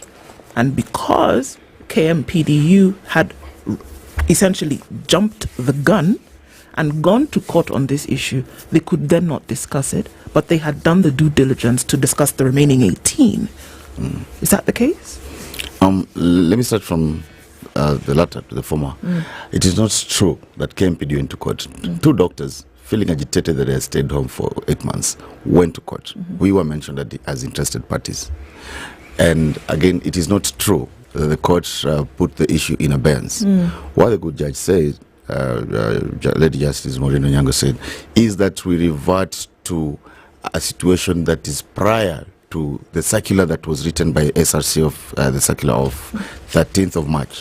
What this particular circular said, this is a circular that was slashing the internship payment from what it was to 70,000, that is a 91% slash. How they interpreted that ruling just serves to show where the mindset was, because what the good judge averred, in any good person's opinion, was that the pay should not be slashed as the talks are going on. Now, to the 18 versus 1, I can mention many things that they have not done, so that we see how they have compressed it to one. Number one, we asked them to give our members comprehensive insurance because it's the only reasonable thing to do. And they had told us that they'll do it immediately from 2017 up to now. They have not done it. That is one issue. We told them to pay the basic salary arrears that they owe us from 2017 because they committed to doing it since 2017. A child born then is now in class 1. They have not done it. That is already 2. We told them, right, that they need to put the processes of CBA negotiations in KTRH, KNH, and MTRH in place and rolling. They have not done it. That is already 3. This issue of 18 to 1 is a political statement. And besides, when we caught them in their tracks and we told them, now that you've given us 18, which must be more expensive than the 1, why don't you take the 18 and give us the 1? Which they refused. What does that say? They're just playing games, mind games, chicanery, and a lot of mischief, which is quite unfortunate. You know, I have to ask this question of both of you. Yes. I mean, everything that you say is not difficult to understand. And the fact that you have a CBA means pen was put to paper. That's why you have a CBA. Absolutely. If the parties concerned don't sign it, there is no CBA. What do you think is actually happening? Because from 2017 to now, those are really very many years. Yes. Let me start. When we saw these things coming and we realized that there was a circular from the SRC against a circular from the Public Service Commission, which established any post for anyone to be paid in the public sector. And the circular from the Public Service Commission has given job groups for all the interns. So you come and put it aside without recalling it. You say now we have the one for the SRC, which insinuated that you pay them as stipend. Now, without any scientific, you give a range, like for the diploma clinical officer, you say 27 to 35. For the degree clinical officer, you say pay them between 35 to 50. And then you realize that they are only going for 1 year. So who is to be paid? The 27 and the 25. It was just a reaction. Now, because they reacted and they realized that they have committed, or rather they have caused more problem, then they are still holding on it, but they cannot justify. They have not done any job evaluation to scientifically point out that this is what befits them. And then it's happening in a very bad economical situation, hard time, when people are experiencing difficulties even to meet to be able to buy even food on the table. Then you say we have slashed it. Like for instance, the degree clinical officer used to pay around 115. They are now saying we'll pay you 50. I'm concerned here. Are we saying that the SRC has the ability and the mandate to disregard what the Public Service Commission has put in place? That is what we are treated to. And we ask whether really, they say actually, for themselves, they say again, that these interns are not employees. That's what they say. Does the SRC suggest, or do they have the powers to actually implement? That is what they are trying to actually maybe put into the public, which we feel that they do not. Because in any case, you cannot establish any position in the public sector without the Public Service Commission. That is why even the president to appoint anyone must go back to the Public Service Commission and then now come back to the SRC and say, this is a new position. But now because there is already a position that had been established for these interns, where there was already schemes of services that provide for the same, you can only pay as per the job group that is already approved, because already the scale is there. It did not require the SRC. But the SRC is trying to say we can take it away powerfully and try to demonstrate that they are the one who has that role. And we say, looking at their role, they say they are not employees, so then they are not public servants. Why should you have the mandate then to decide on what they should be paid? And that's the complication we have, and we are saying that we as a clinical officer and as the doctors also, is that we are not willing to take the cut. We must be able to obey what is there, specifically payment for the intern as per the job group.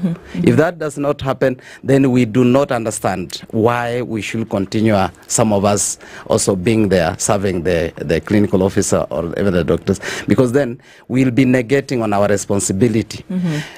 And these people constitute 27% of our work,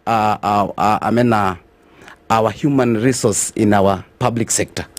If you get them, if you get where they are today, when you come and do just introduce them, orient them, the next week they are the one who are working and covering our wards, because we do not have enough human resource. So by that so doing, these guys are working. They are not like any other interns from any other. And in the health sector, if you treat it like the way you treat people who are dealing with animal, I feel then I must be sorry, because that person needs to be stable mentally for them to address your issues. Indeed. So once you come and displace that, you can get to understand the danger you're putting Kenyans into. Let's take a break and then we come get a response from you, Dr. Machi, after that, concerning that particular issue from the doctor's perspective. We're talking to two gentlemen this morning, the chairman of the KMPDU, Dr. Machi, as well as George, who is from the Kenya Union of Clinical Officers this morning. The health impasse, it's quite sticky in the country today. What are the answers? Where are the solutions? Where are we going? It's 27 minutes to 8 o'clock.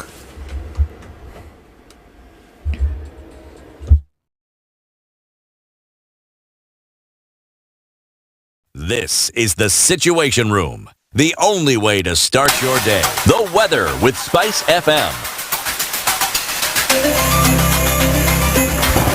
Cloudy conditions in Nairobi. We'll see highs of 21 and we'll see highs of 21 as well in a mostly cloudy Nakuru. It's 16 and cloudy in Nyeri, and we'll see highs of 21 in a cloudy Eldoret, currently at 19. Mombasa's cloudy at 25 with highs of 29, and into Malindi it's cloudy at 27 with highs of 30. 24 and mostly cloudy in Kisumu with highs of 26, while into Kakamega we'll see highs of 26 as well. Mostly clear at 23 in Kampala, and it's mostly cloudy at 27 in Dar es Salaam. Johannesburg is clear at 22 and 29 in Mogadishu, while it's cloudy, partly sunny conditions at 20 in Addis Ababa. Lagos is partly cloudy at 33, and Kinshasa is clear at 33.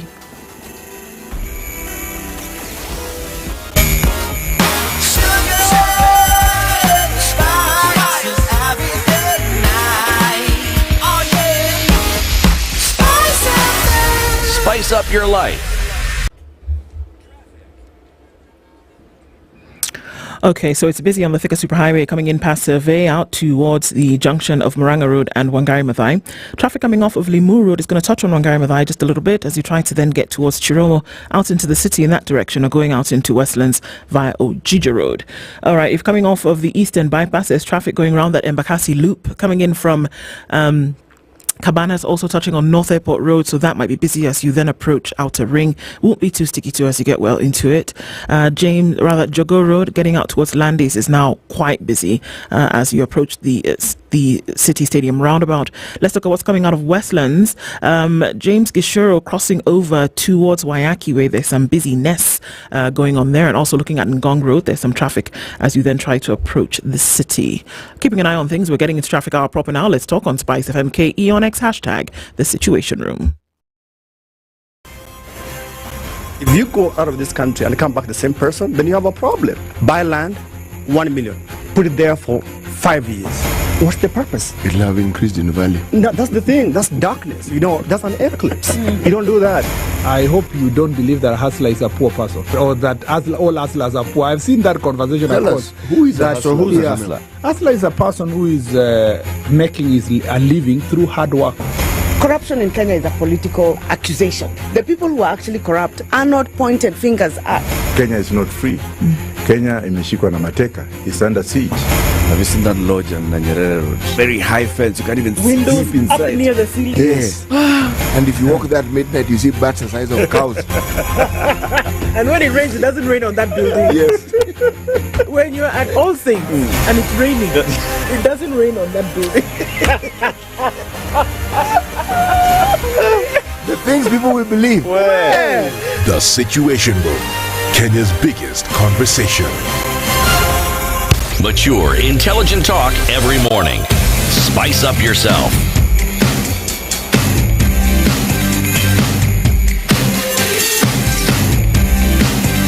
Mornings done right.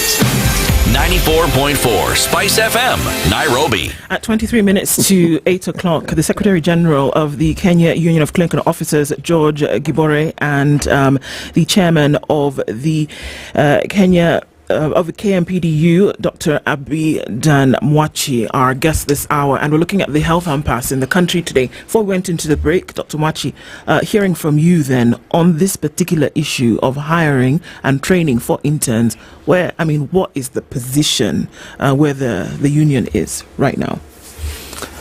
Interns have been hired since time immemorial. Even before formal employment structure, the times of Hippocrates, you've had interns who, at that time, their due diligence was to servitude. Then comes the Act, where interns are supposed to be as employees, and they've been called employees up to 7 times in the CAP 253, the Kenya Medical Practitioners and Dentists Act. Just to add on to that, they are required to again pay for a practice license that lasts 1 year. Interns cover close to 30-35% of the hospital coverage mechanism. They are first on call. There is no first on call and a shadow. They are just first on call as the ladder, this climbing ladder in the medical field is their first on call, handling all the emergencies on the ground. They see some patients and discharge them on site after treating them. Then the second on call were usually the medical officers and the consultants, third on call. And they've always been paid a salary. They've always been paid a salary as employees. The idea of stipends come to us as a bit stupefying, because it was a sudden idea, most likely as a reaction to our incessant demands that they should be posted on time. So this was a shot from the hip, without prior thought, and now here we are. It was a reaction to our threatening strikes. Now, what is the end to this? We are trying to create cheap labor. When you follow the tracks and the train of thought, and we have critical evidence to persuade us that way, that once you employ, you get an intern at a stipend of 70, which when you deduct all the taxes comes to around 37,000 a month. At the other side of the tunnel, you're creating medical officers who will be willing to take home a net of 70 or 100. And to what end, you can see there are some private hospitals that are dying. And let me tell you, when you read these social health insurance scheme with a fine-tooth comb, you will see that it is glorifying and as all the tenets of privatizing healthcare. Case in point is that there's a man in the middle who is a private entity. There's a insurance person in the middle is a private entity, and the role is that of the midfield are distributing public funds to all and sundry. So once you create this cheap labor, then you'll have cheap labor at the end for the private hospitals. That is the gameplay, and I'm willing to stand by it. Right. SRC just comes in, to understand what SRC is. SRC is actually a union for the government. It is a union that was formed to fight for government, to fight the hanky-panky for government wars. And we are going to ask you to provide evidence for what you've just said, but go on. It is replete with examples. I can count 1,000 if you have time. We have time for 1,000. Yes. Okay. The role is twofold. The role is to set the salary for state officers and advise upon the salaries of set or recommend. Set and recommend for state officers, but for us public officers is advice. Yes. So it is overstepping its mandate by this busybody behavior that has been there for quite some time now, just to rent seek and purpose to be setting and advising every month. This should be a temporary commission, in my opinion, and it's the one that is contributing more amorphously to the wage bill. There are many sentiments that are flying around the country at the moment, and that it's coming from unions, whether it's the clinical officers, whether it's coming from thoughts about the doctors' union, that it's a selfish ploy, seeking your own needs at the expense of patients in hospital who are sick, dying, or those who will then go to hospital to seek medical care. And folks are saying, look, you guys are fighting amongst yourselves, but the people that you swore to take care of continue to suffer. What would you have to say about that? Because that has come through quite some. Even for those who support the strike. There are those who support the strike who say, you know what? I think they should get paid. I think they should be supported in a human resource position point of view. But people who are in hospital should not suffer. With utmost empathy, I will totally understand such sentiments, because it matters less what you win on the other side of the tunnel when a life has already been lost. And whatever win that comes on the other hand will actually just be a Pyrrhic victory, where yes, might be a win, but the losses along the way are just too many. But let's look at what happened in 2011 when we went to industrial action for 10 days. We only had 2,000 doctors in the public sector. Immediately after, all the doctors were in the private sector are trooping in. Now we have close to 7,000. So sometimes you have to take a few steps back, just like the man in the high jump or long jump. You have to take a few steps back to be able to launch yourself and propel yourself up properly. The fight that we're doing is not, I mean, it's both a moral fight, a societal fight, that we impress upon any critical thinking professional in this country. Take back their country, because it's been run and managed by politicians. There will be losses along the way, which are with all empathy deserved. There shouldn't be. But in an intransigent government that's chosen to sit on its very able hands instead of acting, then I think the blame should be laid on them. And by extension, should be a wake-up call that inequities are the leaders that we elect as a country. Yeah, let me state that Article 43 of the Constitution gives health as a right to every Kenyan. But indeed, that responsibility has been tasked to the state. So then, the employer has a higher responsibility than the employees. They ought to provide that conducive environment for the services to be available. And why are we saying this? I think that has been more of what they are trying to create an assumption to say that maybe we are self-seeking. But these are issues, as we have said, which have been there for long enough. And if you realize that since the revolution took place, we have had more than 103 strikes, either county-based or national-based. And all the issues revolve on the same issues. Can't we be proactive when we are in office and get to prepare to maybe address these issues so that we alleviate the suffering of Kenyan? If today, then our issues are addressed, why should people of any good mind be out? Because we'll have nothing to agitate. When we talk of policies that do exist and not implemented, you have agreement with the government and not implemented. Also, as the leaders and the Kenyan, we have a responsibility to take the government into account. We understand where patients probably do not understand this, but indeed, when they come to those hospitals, they queue there the whole day waiting to be seen, where there is no healthcare worker. They do not understand. They think that we absented ourselves from duty, without understanding that there is no staff to see them. In Nairobi, we have 22 facilities that are not functional. Why? No staff. And this actually is same in in a number of other counties. When we put an agenda or a demand to employ more staff, it's not for our own self-seeking. Actually, they exist in the blueprint of those government, and they promised Kenyan to employ more staff, knowing very well that there is a gap and they want to enhance service delivery, in any case, to realize UHC. So it can never happen. Actually, healthcare workers are the voice in the health sector. Even if you pump money there today without staff, I can assure you that it will not be able to move.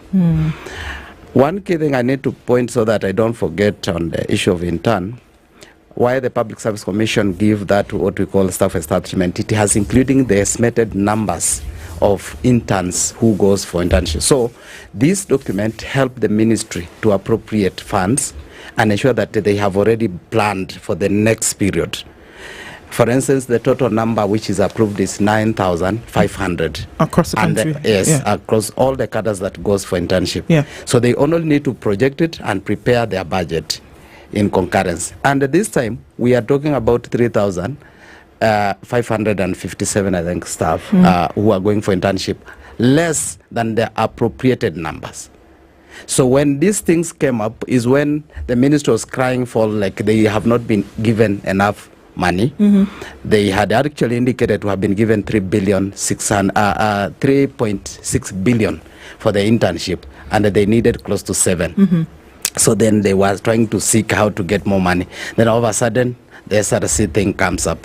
So we felt like this was more of a management to the push to post intern. But now they found themselves in a narrow a way that they can't reverse on it, so they are still holding on it.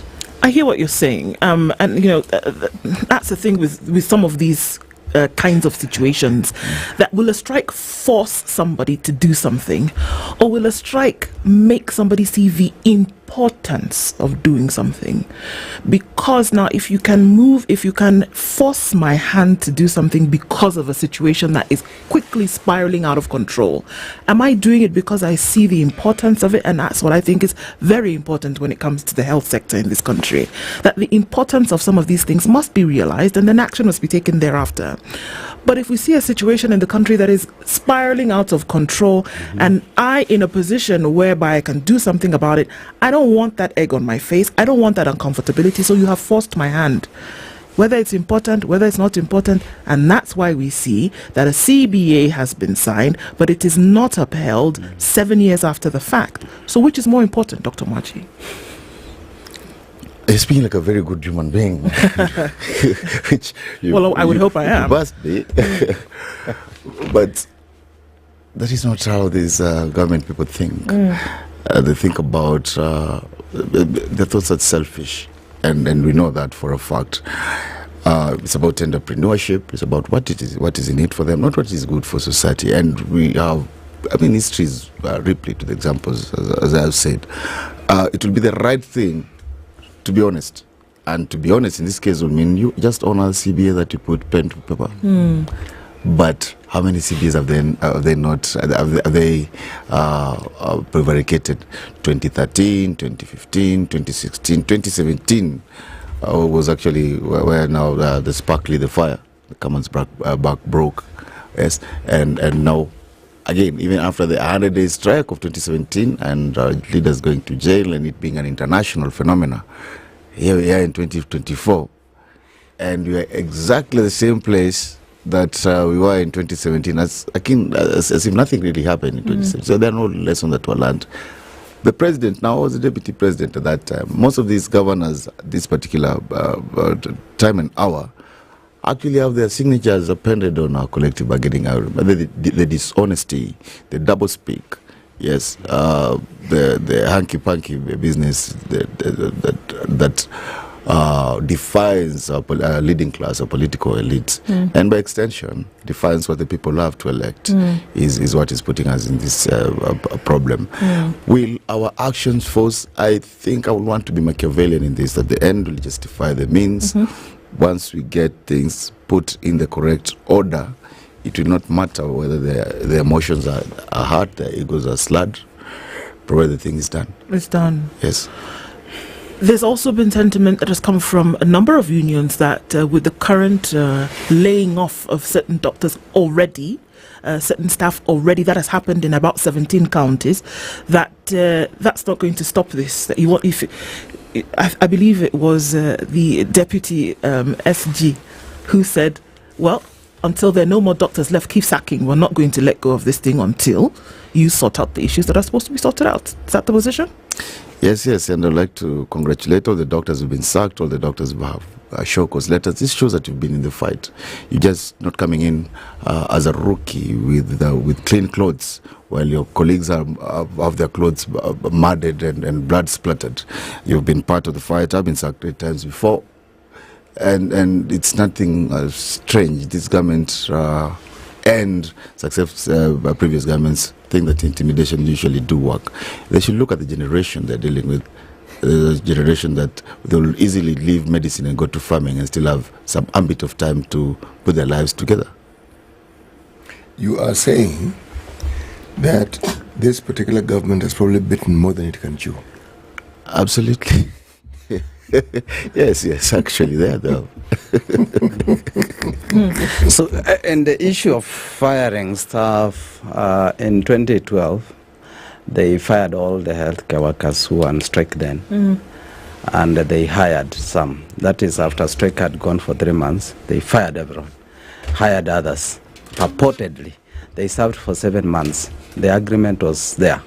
So the one that had been fired came back, and they chased away the other one, and they never paid them, not even a penny for serving for more than 7 months. So it's not easy to fire, even if today you can come with papers and say we have fired you. It's not the end. That's the good thing with the current constitution, because procedurally, are you trying then to say nothing can be done procedurally? We have also staff who have been given the same show cause letter. I'm a good example. I was fired by Kidero for agitating for better terms in Nairobi. Right. And I stayed out for 3 years. I was reinstated. They paid me for the whole time I stayed out. And they paid me for all those damages. Is that a good thing to do? You will do it today thinking that you are a winner.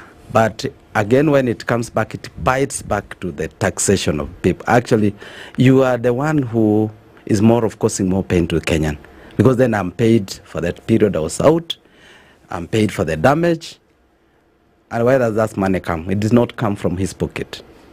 So what I'm saying is that before you go run to fire any healthcare worker, have you addressed their issues? In any case, when we see the SRC with this rush, and we have seen the same also being flagged by the Auditor General, trying to say that there are allowances paid to healthcare workers which are irregular. And we know that this issue of the interns, if is allowed to stay, they are still going to climb the ladder and try to say that you are being paid, this is irregular. And all these were negotiated. And that's why we are saying we are not taking this crap. Because these people who are talking about the pay, if you look about what they are earning, if you look about the appropriation that they are talking about paying the cars, and of which we wonder that we have not been having the cars for the last over 1 year, and there is no problem. The ministries are running. Nothing and you has still been tell lost. us that they are so important that you want to spend billion over them, and you forget like clinical officers What makes implementation. you think they want to start paying the monies now? Money for? The CSs. They have appropriated to pay them close to over... I don't think you've heard the question I've asked you. Yes. What makes you think they want to start paying them now? Because they have talked about it. They've been paid all through, And, for all intents and purposes. Those people hang around, they just malinga and gallivant around government offices. It can't be for free. So they receive pay. Now that I don't have an evidence, that's why I'm saying... Whether they are paid or not, yes, is the point I'm raising here. Yes. When you look at the situation we find ourselves in, and at the heart of this conversation are people who need health care. What do you think is a possible way out of this? Because people are dying and they're going to continue dying. And there's been talk of even doctors in private institutions joining. Yes. Now, I dread a situation such as that one. Because it will be not dire, it will be catastrophic. Is there a possibility of there being a middle ground? Don't speak for the government. From the perspective of the healthcare professionals, is there a middle ground?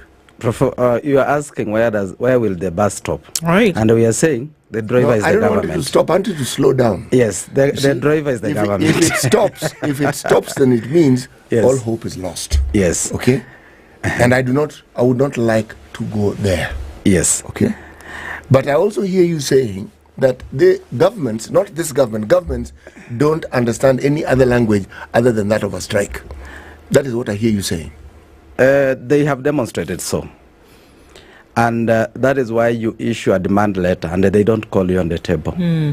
You follow up, they don't call you on the table. You go on strike, they wait until around 2 weeks. They now say, can we talk? So I think that's why you have heard us specifically saying that if we have an agreement has not been implemented 3 years, 4 years, even 7 years, who is the implementing agent? Is the government. So therefore, the middle ground.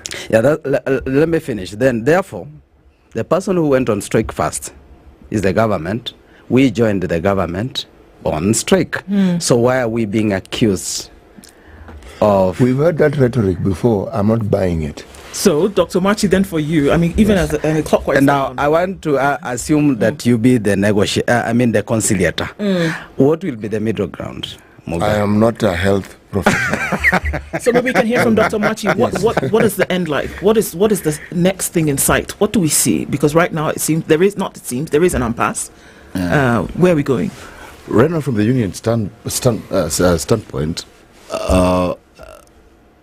there might not be any end in sight soon, because both sides are thinking of escalating. The union KMPD is categorical that we are looping in the private sector very soon, as soon as this coming week. The government on its in its mistaken tracks is sucking everyone and anyone, even though the courts stopped them. Everything they're doing is null and void. In a good society, a middle ground will be that the government will own up. And especially this particular government, when does it own up? I've never heard this particular government own up to anything. It should own up that governments exist in perpetuity, number one. Number two, that there's a collective bargaining agreement that was signed.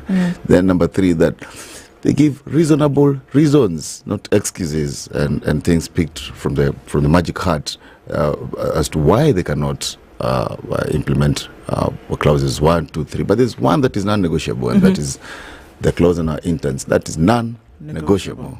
Well, the next couple of days probably be a little bit more difficult, but let's see what those days have in store as these continue. Dr. Abidan Mwachi is the chairperson of the national chairman of KMPDU, and George Kibore is the Secretary General of the Kenya Union of Clinical Officers. Thank you for being here this morning. Conversations continue. It's 8 a.m.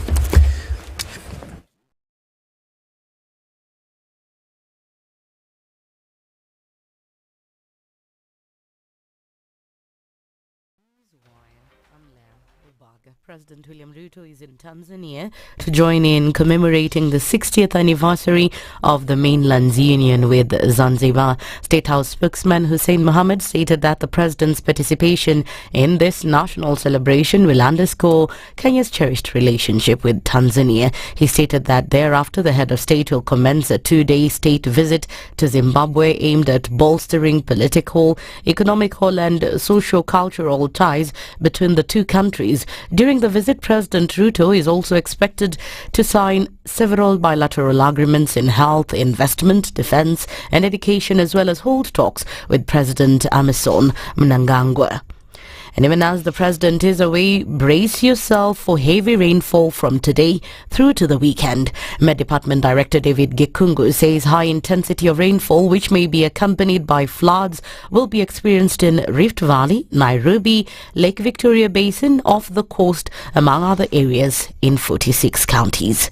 The features that brought about the enhanced rainfall for October, November, December, which we observed into January. Some of the features are still in force. They are dying down, but they are still strong enough to enhance the rainfall. And let's position ourselves properly and keep off harm's way. Deputy President Rigathi Gachagua has, however, assured Kenyans that measures have been put in place to support those who have been affected by floods. The multi-agency emergency response center has been activated from 4 p.m. this afternoon and shall be domiciled at Nyeri House. The government, under the leadership of President William Ruto, will do whatever it takes, will apply all the required resources in terms of money and personnel to make sure that lives are not lost and the people of Kenya are protected from this disaster. President William Ruto on his part has said that forceful evacuation of people in danger of floods is on the cards. Because of the rains, but also we have the challenge now of floods in different areas, and therefore it is important for us to be proactive in terms of what interventions can we make. There are citizens living in very dangerous places, and those are the most vulnerable at this point. The United Democratic Alliance Party is set to kick off phase 1 of the grassroots elections from 9 a.m. to 3 p.m. Party officials say all is set for the exercise, even as they build it on as one of a kind in Africa. The grassroots polls will be held in 5 counties, that is Nairobi, Busia, Narok, West Pokot and Homa Bay. A major face-off is expected in Nairobi, where Governor Johnson Sakaja will face off with the Embakasi North MP James Gakuya. Officials have warned that anyone caught in voter bribery and rigging attempts will stand disqualified. Baada ya kura, kituo kikifungwa saa 9 na uwe na hisia kwamba umedhulumiwa ama haki haijafanyika vizuri, kama mwanachama na kama mgombea kiti uko na haki ya kuleta malalamishi yako katika kiungo hiki cha chama, na umeambiwa kwamba itafanywa electronically, kwa sababu tunajua we are dealing with almost 3,500 polling centers. So itakuwa ngumu sana kama watu watakuja paka Nairobi. Tunataka tuweze kukata ile expenses za watu kuja Nairobi physically. And finally, in the international scene, I don't know whether it's good news for these Nigerian prisoners, but at least 118 inmates escaped from prison after heavy rains damaged the facility in Suleja near the Nigerian capital. Spokesperson Adamu Duza said the downpour, which lasted several hours, wrecked parts of the medium security prison, including the perimeter wall and surrounding buildings. Service agents have launched a manhunt on the criminals and have so far recaptured 10 of them with the help of other security agencies. That's the Newswire. I'm Leah Ubaga.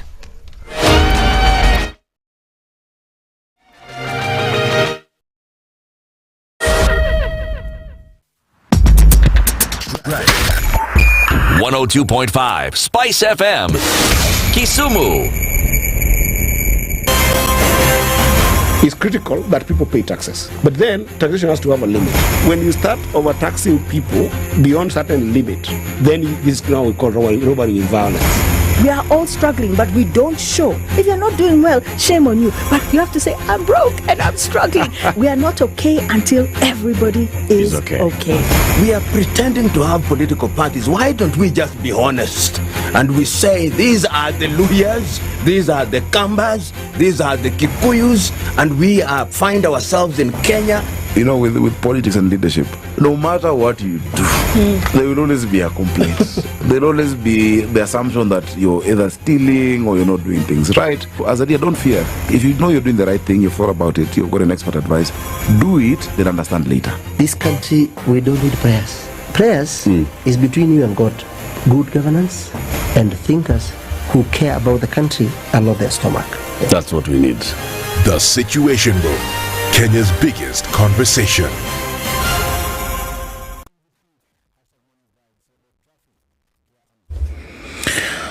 All right, so what are we looking at? At a few minutes after 8 o'clock, traffic busy here and there in the city.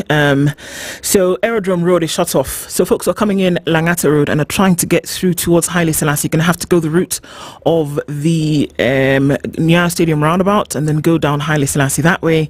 Or if you're coming in from Upper Hill and you wanted to go, you have to, rather, if you're going towards Upper Hill and you wanted to use that, you have to go the long route, okay? So then on Uhuru Highway, traffic is still moving as you're getting into the city. We won't have too much of an issue there. Let's take a look at what's coming off of the Thika Superhighway. Normal things with traffic on a Friday. The Pangani underpass coming in from Survey is probably the thickest of it right about now. Northern bypass looks good. Are you coming into Kiambu Road and then going through towards Muthaiga Square?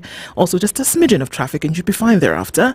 Coming out of Westlands on Waiyaki Way, not much happening. You'll get through towards Westlands and then through to the city on Uhuru Highway without too much of a headache. Let's keep it that way, shall we? We will talk on SpiceFM KE on X, hashtag The Situation Room.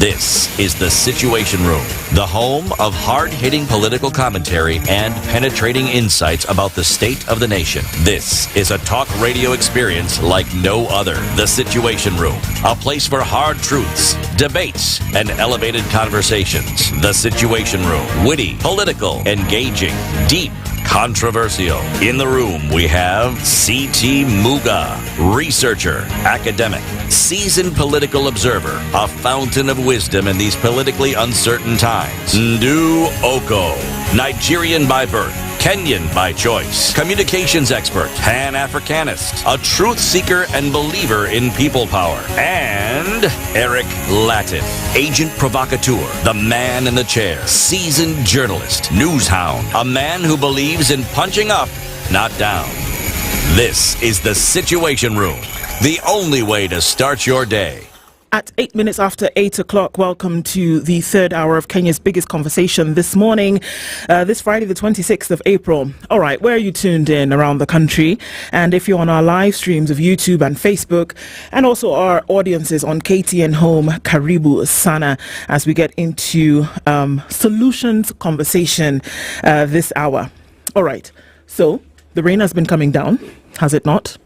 There's been flooding everywhere. People are saying that If only things were not built here, if they were not built in this manner, if we didn't have proper drainage, if the sewage systems were not 1, 2, 3, 4, 5, 6, 7, if this and this and this had not been done in this way, or if it had been done in the other way, then perhaps we would not be seeing the issues that we are seeing today. Well, is it speculation?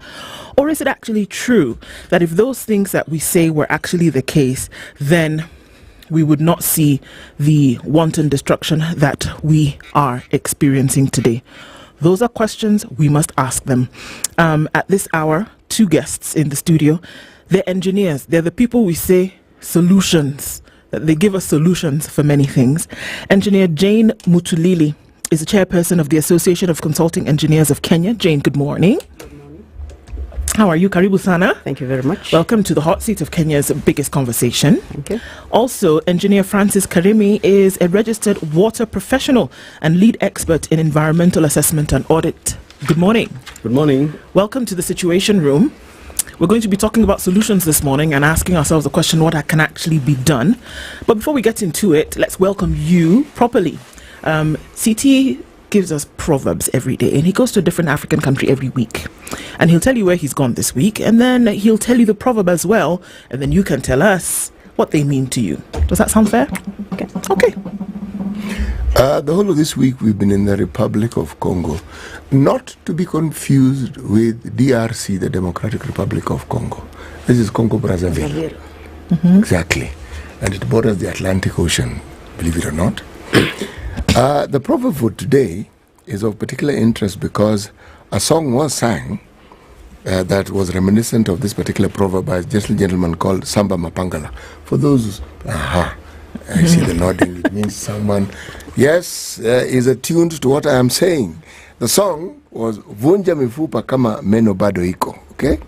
Do ask me to sing it in the morning, and I told her, I cannot, I am a horrible, terrible singer. I don't have a voice for singing. Anyway, the proverb from whence this particular song was derived is, while you have teeth, you can break bones. Okay? The song was, of course, Vunja Mifupa Kama Meno Bado Iko. I see. Are you seeing how every guest we have is resonating with this? Yeah, I mean, they know the song. Clearly. Some probably dance to the song. I think Engineer Francis was already dancing in his seat. But the question now is, what do you think of the proverb? While you have teeth, you can break bones. Your opinion and your interpretation of it. No, it shows that when you are, maybe when you have the strength, when you have the capacity. Yes. Like now when you are young, yes, you eat the hard meat. Because when you get old, you'll not be in a position to, you'll just be eating the soft meat. So take the maximum advantage when the resources are there, and when the capacity is there, and when you are capable of doing something. Very well put. And that is why we have come here, because this is the time we have the capacity, this is the time I have the strength to tell the world and the nation that this is the situation, we need to solve it now. Okay. What about you, Engineer Jane? Thank you very much. That's actually one of my, when I was younger, one of my favorite songs. And the way I think about it is, there's a time for everything. At that particular point, you could do this, you could do that. Comes a point when you don't, even if you could, you can't. So for me, it's when you have the time, when you have the capacity and ability, do the best you can. There will come a point at which, even if you wanted to do it, and I keep on, my mom keeps on telling me the same, that when you have the time, work. Don't worry about what you're not doing. Just do what it is you can at that point, because like she tells me, like I am right now, even if I wanted to do what I can't. So I think it's just to do what you can when you can. Indeed, do what you can when you can. I think that's great. So I think that's also a very interesting statement, because right now we're dealing with a major issue, and it's not just in one place in the country, it is around the country. So long as the rains keep coming down in the measure in which they're coming, we're seeing huge destruction. The deluge is almost unbelievable, and people who've had to leave their homes are rising in number by the day. Right, so let's look at this. Current rains, floods, the drainage system. And I'm just going to start from that point, the last part, the drainage system, and I guess for both of you, that most of this has been blamed on a poor or improper drainage system. We saw a video yesterday of a young man in an estate, and all he did is he went to the little thing with the rails, and he just took a rake, and he got rid of the garbage, and in an hour, the water was gone. So is it that we have garbage clogging drainage systems? Is it that the drainage systems are poorly done? Is it that we are building in areas where we should not be building? Let's give an overview of the situation right now. Can we do that from your perspective, and then we can get into the nitty-gritty? Can I? Yes, please, Jane. Okay, thank you very much. First of all, let me start by saying that we have all sinned and fallen short of the glory of God. A lot of what we are seeing right now, there's a drainage aspect of it, there's everything else. But even us as people, what are we doing? And I want to give like that example you've just given. I know where I live, just behind us there's a river. And what has happened is somebody has actually put spikes, grill on the river to protect thieves from getting into his compound or something like that. What happens when it rains? The debris upstream comes and blocks there, and it accumulates there, and we actually form a dam, and that dam now flows back and gets into our compound. So I mean, really, what kind of drainage should an engineer have done to do that? So we are taking we are solving public problems using private means, which is not right. Because that's what I'm saying. You shouldn't block a river to protect yourself. Even as we talk about the drainage, we also are not doing enough. But engineer, as you say it and you state the problem, the solution seems obvious. It's a pity that you are that person's neighbor. You know why? You are an engineer. And it tells me that neighborhood of yours, how do you people get along? I mean, don't you have neighborhood committees where people sit, talk, agree on what should be done so that you can collate all the expertise within that community and utilize it for the common good? To be fair, on my neighborhood, we are fine. That person is behind us. There's a river. So it's the person who divides the river between us and the river on the other side. Yes. And you see, it doesn't have to happen just where I am. For as long as you block a river downstream, the effect is felt upstream. Okay, so that's what I'm saying. If I can take over on that. Basically, you see, flooding, we first of all have to define what is flooding. Right. And that is actually overflowing of water, submerging an area which is usually dry. Cause of flooding, you could be the victim of flooding because somebody has created some situation upstream. So you'll be feeling the effects of flooding. Like now, if you look at the flooding in the Tana River, it's flooding because somebody has constructed some facilities, power generation, dams and all that, upstream. And when the water is released, sometimes without considering the downstream population, you find they are affected. As she was explaining, somebody has just blocked, for security reasons, the river channel. So the debris will correct there and block, and then flooding will be caused upstream of that. So basically what is happening, I can see you came hitting the ground. What has happened, you have said that people are constructing, the drains are being blocked, and we are flooding. It is far than that. Okay. There are so many factors which will be causing the flooding. Either a storm, naturally it has happened, a storm has come, the rain has, it's more than what the ground can take. The river channels, which have naturally been taking flood waters all along, even before you did the development, because flooding has been there, even before this development was done, because nature has been having its time. Why? The catchment characteristics, like upstream of what is happening around, has been disturbed. You have not done any development in Nairobi, but you have already disturbed the Gong forest catchment. So floods will still come down, and you be having water that can be taken by the infrastructure which is available. even before you do the development of the estates and such things. What has happened in Nairobi, and Nairobi has become a serious case, is that there has been very rampant development, which is not controlled. There have been politics, people settling everywhere within the floodplains, and in total disregard of whether it's a floodplain or not. They require shelter. You cannot blame them. They are ignorant. What they require to be actually trained on is the kind of risks they are exposing themselves to. So can I interject to the question there? Maybe you can also take that on, Jane. Is that we're saying, so if you're in a waterway or natural water pathway, or if you're in floodplains, should the overarching principle not be that there should not be any kind of development in such an area? That is actually the policy. Okay. And that policy is such that within a certain floodplain, only certain activities should take place. For example, agriculture. There should not be permanent buildings on that. But unfortunately, what has happened is, I said I'll deal on the social aspect of flooding because he'll take the more technical one, although I'll still allude to that. It's when we are selling plots, for example. Right now, nobody will go and show you a plot within, what do you call those areas?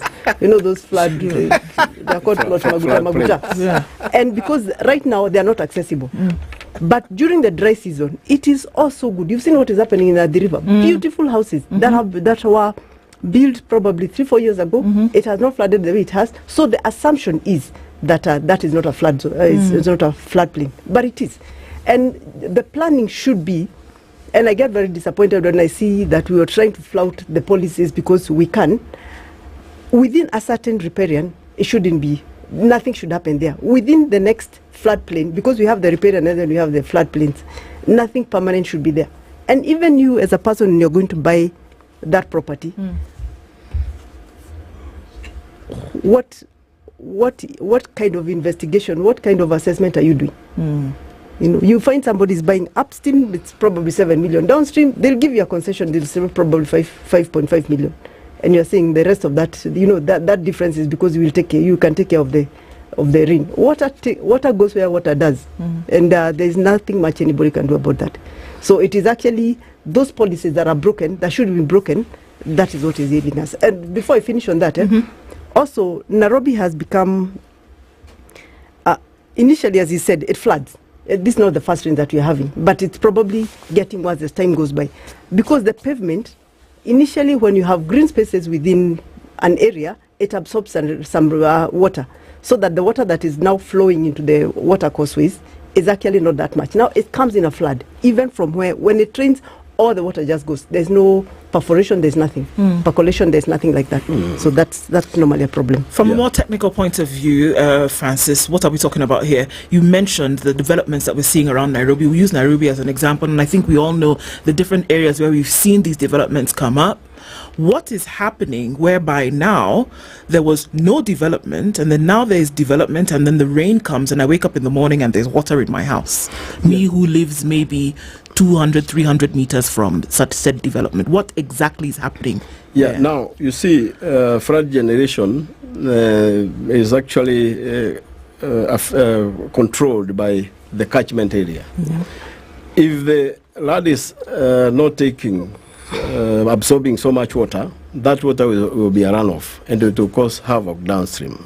What has been happening before, Nairobi was green in most of the areas, and most of the rainwater was actually percolating into the ground, and very little was going downstream to the rivers. What has happened is, once you concrete that area, I don't want to go to the detailed technical terminologies. You see, as you continue making it hard, most of the runoff will continue. You continue making it soft, most of the water will be absorbed. So what has happened, most of the cover, the concrete cover in Nairobi has increased tremendously and suddenly.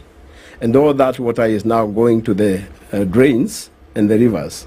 The rivers will eventually take that water, but the drains, which are taking that water to the river, do not have the capacity. So as you do that development, the Development Control Department must ensure that you also review the sizes of the drains, which are actually carrying that water to the natural water courses.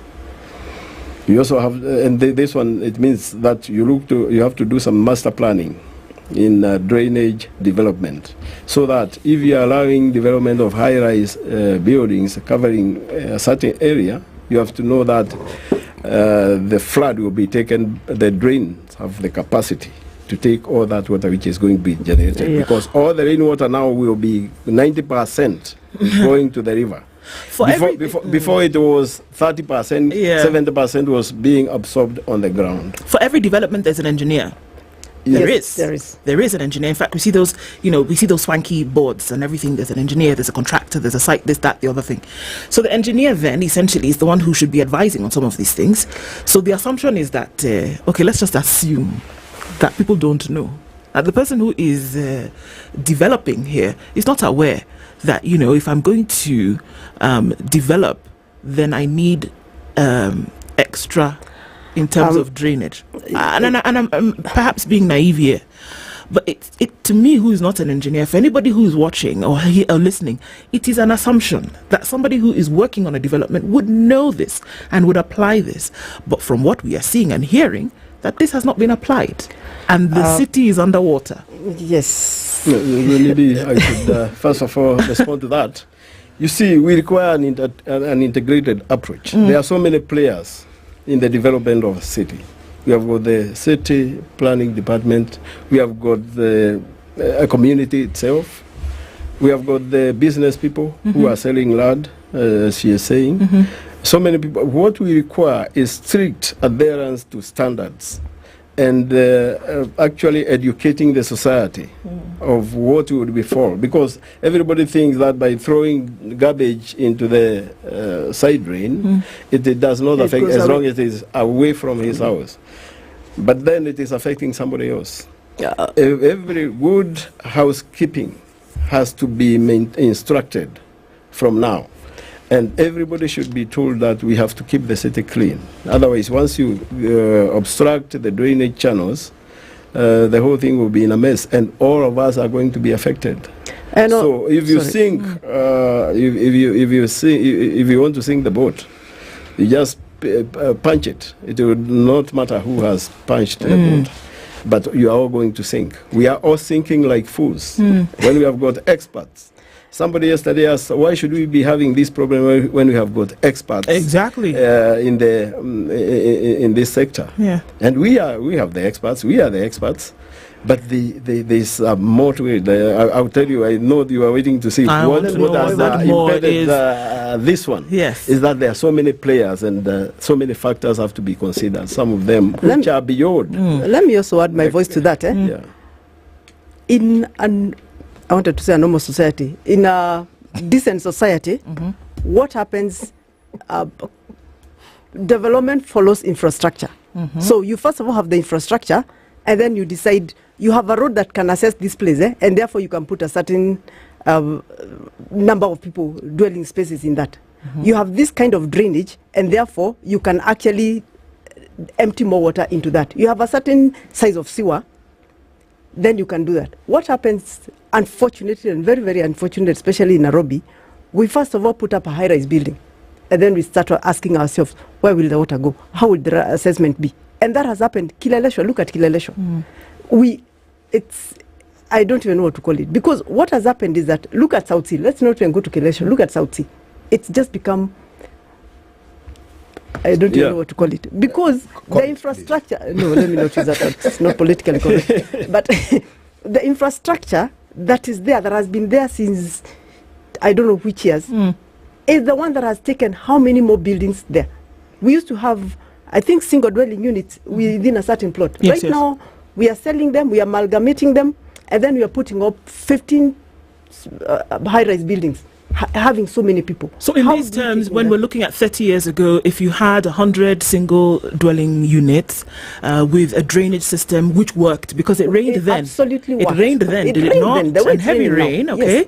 Yes. So we're saying that same drainage, and that's just one part of the system, is still the same drainage that is holding all of these other high-rise buildings that are coming up all over the place. Precisely. What do you expect? Precisely. And who should be, you see, you as an engineer, as I sit where I am, I can only plan a certain plan. That's why we have the county, so that the county plans for all of us. And if we decide to dezone some areas, which is fine, can we prepare the infrastructure to take care of that? The developers, actually what used to happen before is that the developer takes care of the infrastructure for his new development. You can't inconvenience your neighbor because you've decided to go high level. But I'm going to have to ask this point. Every time we sit and we talk about different paths and solutions, we know that engineering is a what? Is a profession of solutions, right? So I have to ask the question. Authorities in government, and in this time, at this point, we're talking about counties. They can't run away from that because the planning of a city has everything to do with the county government of the day. Absolutely. Right? Do these two entities talk to each other? I have to ask because I don't understand why we would have such a bad situation whereby buildings are still coming up, approvals are being given hotter than bread gets off of the oven in a bakery. Yes. Don't we have communication between the two entities? Yes, and if not, why? Yes, excuse me. We've been seeing that, and actually our proposals have been, actually my proposal, which I've been talking about it for some time now. We require a multitask team, which is going to be advising the government. We have got Ministry of Water, Ministry of Roads, Infrastructure, all that. They operate independently, and the only time they come together maybe is when there is a cabinet meeting, which is not guided by some technical experts. Maybe, and what we would say is that we have an arm of government which is actually coordinating all these infrastructure units, so that when a decision is made, like the city planning, when you find some high-rise buildings are coming up, the city planner, or the city authorities are the ones in charge. The act does not allow maybe a road engineer to go and ask the city planner, why are you approving this when my road will not take care of this kind of...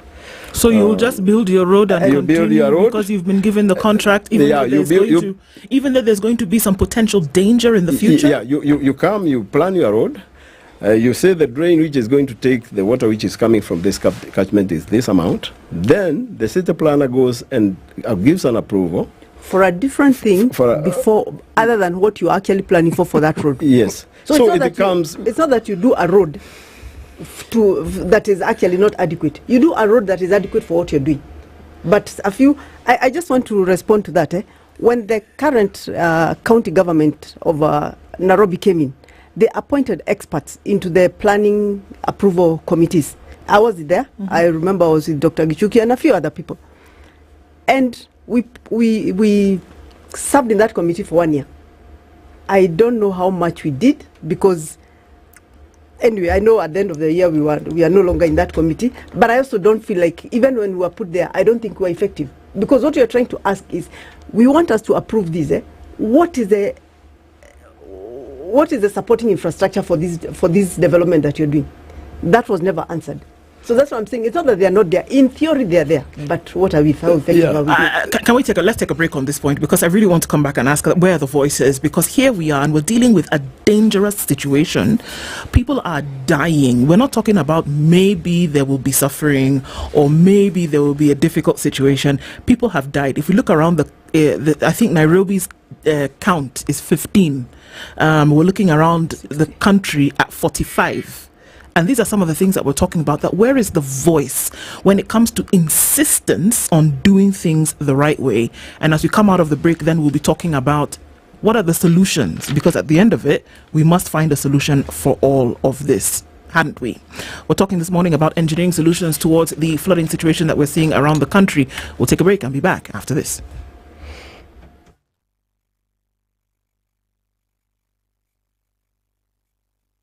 This is the Situation Room, the only way to start your day. You tune into Kenya's biggest conversation. My name is Ramanya. Amen. Amen. So 1 hour is over? Yeah. Oh, yeah. Okay. It gets over Can you imagine in 20 minutes. what the big boys have also done? I'm very proud of myself. When you understand about partnership in politics, it's like the way marriage is these days. When you're looking for a wife, you're like, oh, maybe you can help me pay for fees as I pay for the rent. Why should you have a lioness living in your bedroom? I have to tell you a story. I went for a prayer meeting, which was called for the spouses of candidates for senators and governors. And when I got to the gate, the lady who was the secretary, she refused to. She's telling me, no. Leo tunataka wa mama. Leo ni wa mama. I'm telling her, no. She said, no, sio siku yenu.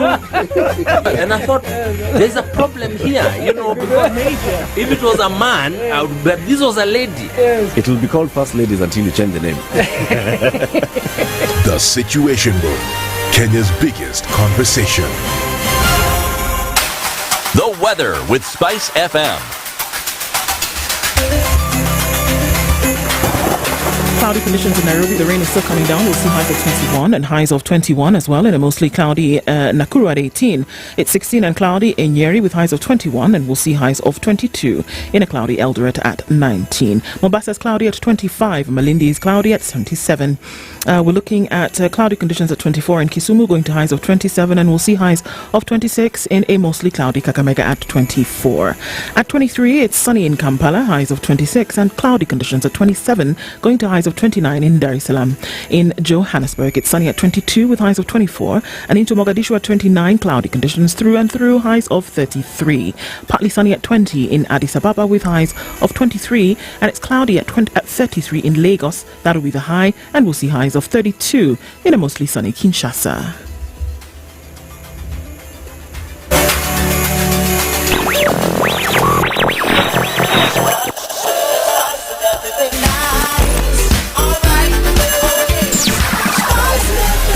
Spice up your life.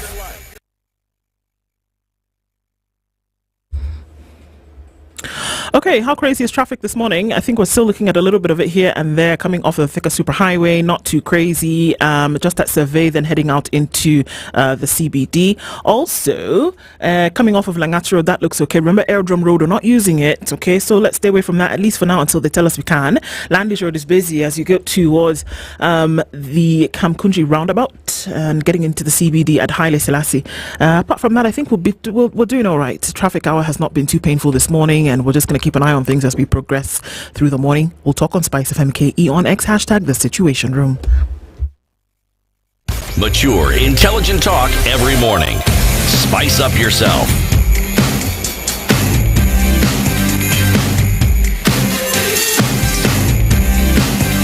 Mornings done right. 94.4 Spice FM, Nairobi. All right, looking for solutions in flood-ridden Kenya, not just Nairobi. Our engineers in the studio this morning, and we're asking the question about, okay, so what got us into this mess in the first place? Do I hear a resounding non-adherence to quality standards or requirements? Irresponsibility. They're just being irresponsible. Recklessness by the society and everybody else. And lack of concern by those ones who actually should be concerned of the situation as it is. Like now, the situation is so dangerous, so actually delicate at the moment. But you can see, we are the ones who are coming now, we are the ones who are coming to say, can we come and talk to the nation and tell them that this is a problem, and if you don't be careful, if you are careless, what things are going to happen in the future. Yeah. Yesterday there was an emergency committee which was formed by the President. National Flood Emergency Multi-Agency. Yes, you see, it's coming when now the situation is so bad. We require to have these committees always on standby. Yes. with experts who are warning and who are giving advice, and that advice is taken and implemented seriously. The technocrats or the experts have been sidelined by the society through political manipulation. Sidelined how? What are we saying? Sorry, if I can just ask that question.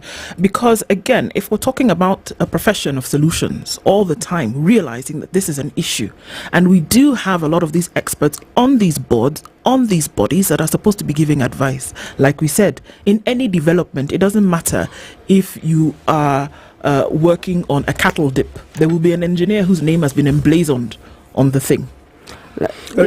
So my question is, do we hear speaking up? Do we hear the raising of voices when things are going bad? Not now, when they've gone belly up. Yes. When things are actually being planned and we can see that there is an issue, do we hear the voices in so adequate a manner that either a development will be stopped or at the very least things will be amended or altered?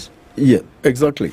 What we are saying is the society may not have a lot of time or concentrating in listening to what the experts are saying. They would have more time to listen to the politicians when they are being told, we are coming to give you land so that we are going to develop, to settle here, and that kind of a thing. People who are coming to assist them. So information, ignorance is leading us to that. Because when they come and tell you we are going to settle you here, first of all, there should be a committee to come and ask, have you considered this? Can you consider that? But when these are decrees which are just made by the politicians, we, ourselves as engineers, we shall be coming, and when we come and tell you where you are being settled is a floodplain, it's going to cause a lot of problems. They will tell you, let us have the problem, let us get settled. When the problem comes, we shall address it. Then it suddenly comes, and it has come. You look, all our river valleys have been occupied through settlement of people who have been migrated from one region, telling them they are occupying somebody's plot in town. Now you are taken to Kibagare in Kayole, and we have got the whole valley settled with thousands of people. In all our developments, we have what we call environmental ESI, environmental and social impact assessment. And in every development, that's actually a requirement by law. And we do that, and it's approved by NEMA. After the assessment, you also give mitigation measures. Are those mitigation measures taken? Are they? That's exactly the question. They're not. And because the mitigation is actually, it's not an immediate thing. It's actually, it's a continuous, it's phased. So are we doing that? That's number one. Number two, who is listening? I mean, because that is done by the experts. If you don't follow what the expert is telling you and you go ahead and do what, as he's saying, is politically correct, sometimes you sit and ask yourself, which is a very bad question, what can I do? Exactly. If the doctor comes and tells you, we are prescribing this drug for you, and this is what you are going to take, then you decide to throw away and get a cheaper thing for your convenience. When the death strikes or the disease strikes again, then you will not come back to the doctor and you tell him, doctor, you are not doing your work.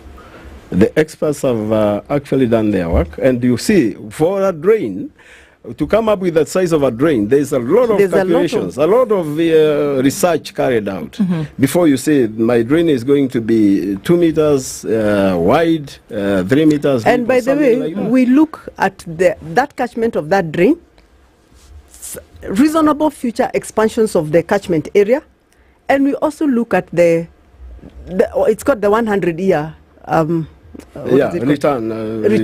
The rain, what in the 100 years, which is the worst rain that can happen. After you've done all that, then you size your drain. After you size your drain or whatever infrastructure you're doing, something comes and happens, and what you thought you knew does not happen. Something else more than triples. On your catchment. At the same time, we recommended in 1997 and 98, when we were doing the Nairobi Master Plan for Drainage and Sewerage, we made some recommendations of how the implementation of these programs will be done. Sometimes you find that it was not done for one reason or the other, flooding or something like that. Okay, let's ask this question. We're looking at one problem right now, that there's a lot of water. That's the problem. But we can see different manifestations of it. Absolutely. All right? Absolutely. Let's look at what's happening to the east of the city, going out towards Machakos. Machakos. Okay? the estates that have been completed about a year ago, about 2 years ago, where before that, like we said, where the rain in the country was not so much. So yeah, it was dry. You wouldn't really know that you were in that area. What would be the cause of this particular flooding we're seeing in an area now where houses have been put up and now they've been flooded in? What would be the cause of that? But I said, this particular one. But I said, when you're doing that design and that planning, you look at 100-year plan. I don't think this is the first time this is happening in the 100 years we're talking about. So in that 100 years, that's actually what you should be looking at. Within that 100 years, or whatever time that happened, we didn't have that kind of rains probably within the last probably 5 years when these buildings were being put up. But the planners know. And whoever did that planning, they should actually get historical. Whoever was doing the designs for them, they should actually get historical and decide up to this point, this shouldn't happen. Because when you block, it's really common sense. When you block a causeway, what do you want the water to do? Where do you expect the water to just go? Goes as it should. Mother Nature will find it will find its path. So it strikes back. So That's very simply, that estate, as an example, should not have been built there. It is absolutely, and people should stop assuming they can tame water. Water is the one thing that you can't tame. And if you are taming water, the expense of taming that water, that's what I'm saying, they'll sell you a plot. Probably 20 meters above you, higher ground, it's at 7 million. And I'm talking about a specific area I know in Kiambu. 20 meters up. Those plots were 7.9 million. Just down the valley, it's at 5.5 million.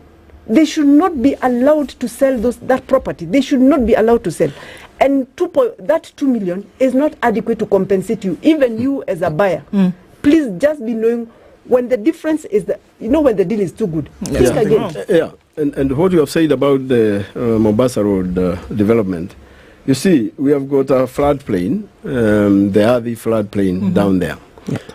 If they wanted to do that kind of development, then they wanted to invest. Actually, either the local authority should come up with a lined channel. You come and now improve the river channels, because we have had development everywhere.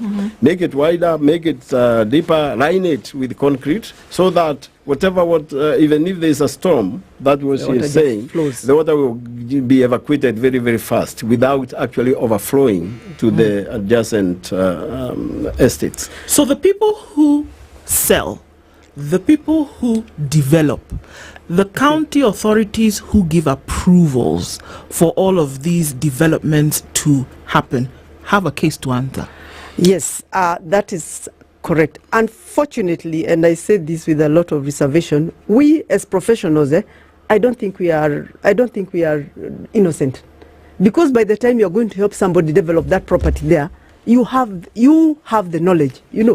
They may be ignorant. You have the knowledge that wherever it is you're taking them, wherever it is you're giving them, is actually not the right place. So even as the professionals, the planners, the architects, the engineers, I don't think we're innocent. You can't be, because every time there is a building, irrespective of where it is, there's always an indication that professionals have been involved in that process. Whether they're professionals who work for the county government or whether they're professionals who are consultants. You see, the question that always gets asked, or at least gets pondered on, is why do they allow this and they know full well? Or is it that they do not allow it, but they are countermanded? Somebody decides that irrespective of what they are told, they are simply going to go their merry way. Yeah, we have a problem in this society. As I've said, we have to have a very, very strong executive which is actually going to accept and implement whatever the experts have actually specified and advised. So we require to be supported. What we say, this should not happen. Now, the executive should be advised correctly, and I believe there are those units which are supposed to be that with technical experts. Like now, when we have a technical committee, which is going to be looking at the whole of the infrastructure in the country, coordinating power, coordinating farming, coordinating methods of agriculture, coordinating all this road transport development, all that. That committee should be there to advise the executive that this is what should be happening, and they should be alerting and advising. When this organization is going this way, we feel there will be a problem later. Kenya Power is coming to develop, put its poles on inside the road reserve. When the road engineer comes to develop the road, he finds that already there is, because it was not, the Kenya Power came irrespective of they came and did their part. They said they've done and they've gone. You tell them to remove that, they say you have to pay so much. It's total ignorance. But let me also respond to you what you're saying why we are doing that. You know, which is those buildings have not fallen. Hazijanguka. They are still standing. When sometimes, unfortunately, when you see somebody is hell bent on doing something, you assist them. So an engineer, much as you know, or an architect for that matter, much as you know this is going to be disaster, this person has gotten this and they actually insist, and you've given them all risks. They're still going to put up a house. You have two choices. You could let him put up his house that will fall on its own, or you could actually assist him put up a reasonable house. That will not fall. That will not fall. The disaster of the flood and everything is coming, that now will be his. So as you're doing actually your professional work. Probably what you're not doing is that social. You know, if you refuse to assist them, they're still going to build anyway. Yeah, so I don't know. I think it's being between a rock and a hard place. What do you do? So basically what we are saying, the expertise is there. Very qualified engineers, very qualified hydrologists, very qualified planners.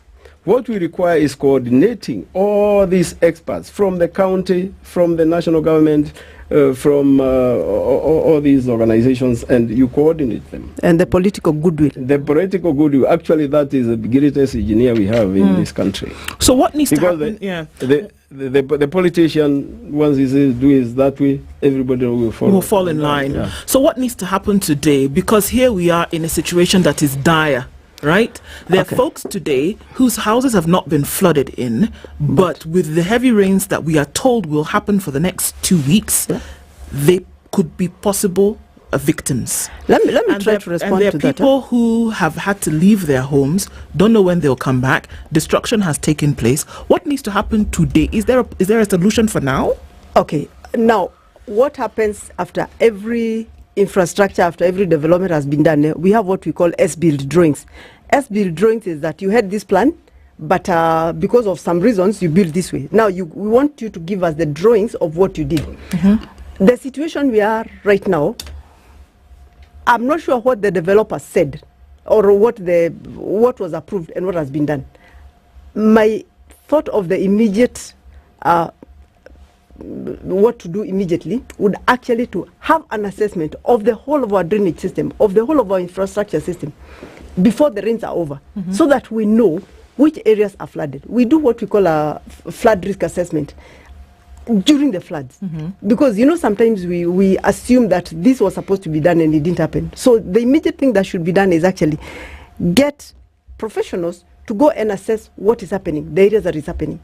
We may not do too much of it now. I mean, beyond that, we may not do. But during the next rains, at least we'll have information that will protect us from that. I think that, to me, should be. And the next thing, I saw the government formed what is called a multi-agency emergency. I don't know who is in that committee. I don't know which professionals are in that committee, but they need to be there.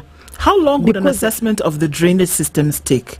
Okay, because I also think that a lot of the decisions, and I think it's been proven world over, that a lot of decisions that are taken for mitigation should actually be informed by data. Absolutely. They should be informed by information. And there's no better time to take data than when it's happening. Okay, so how long would that take? It depends on how many professionals you want to involve. If you involve all the engineers, it could take probably a week before the rains are over. Okay. Will probably be done. It could be done. It depends on what resources people are ready to put in place. The greatest challenge now, we say we want to involve engineers. You have to procure them. You have to pay them. The procurement takes maybe another 3 We don't have months. money. We don't have money. We don't have time. Doctors, and then by the time now you put the team in place, there's no rain to check, to map, or you cannot assess real actually, time. when the rain stops, that is perhaps the best time, because as you say correctly, water will go wherever it will, and it leaves a trail of destruction. You can tell. But even before that, you know, because when you talk of planners, when you talk of all these professionals, they know everything we're talking about here. It is understood. You know the pathways that water follows. The reason why you build what we call stormwater drainage is because you understand that when water collects at a certain point, this is where it will be channeled towards. All these things are known. But I don't think that is a problem. That has been done. What other buildings, what other development has happened along that? Because it's not just what the drainage can carry. What is feeding that drainage? Yes, and that's what we need to know. We were with her, with the city council. We were in charge of Kayole, Umoja, which was actually funded by the World Bank.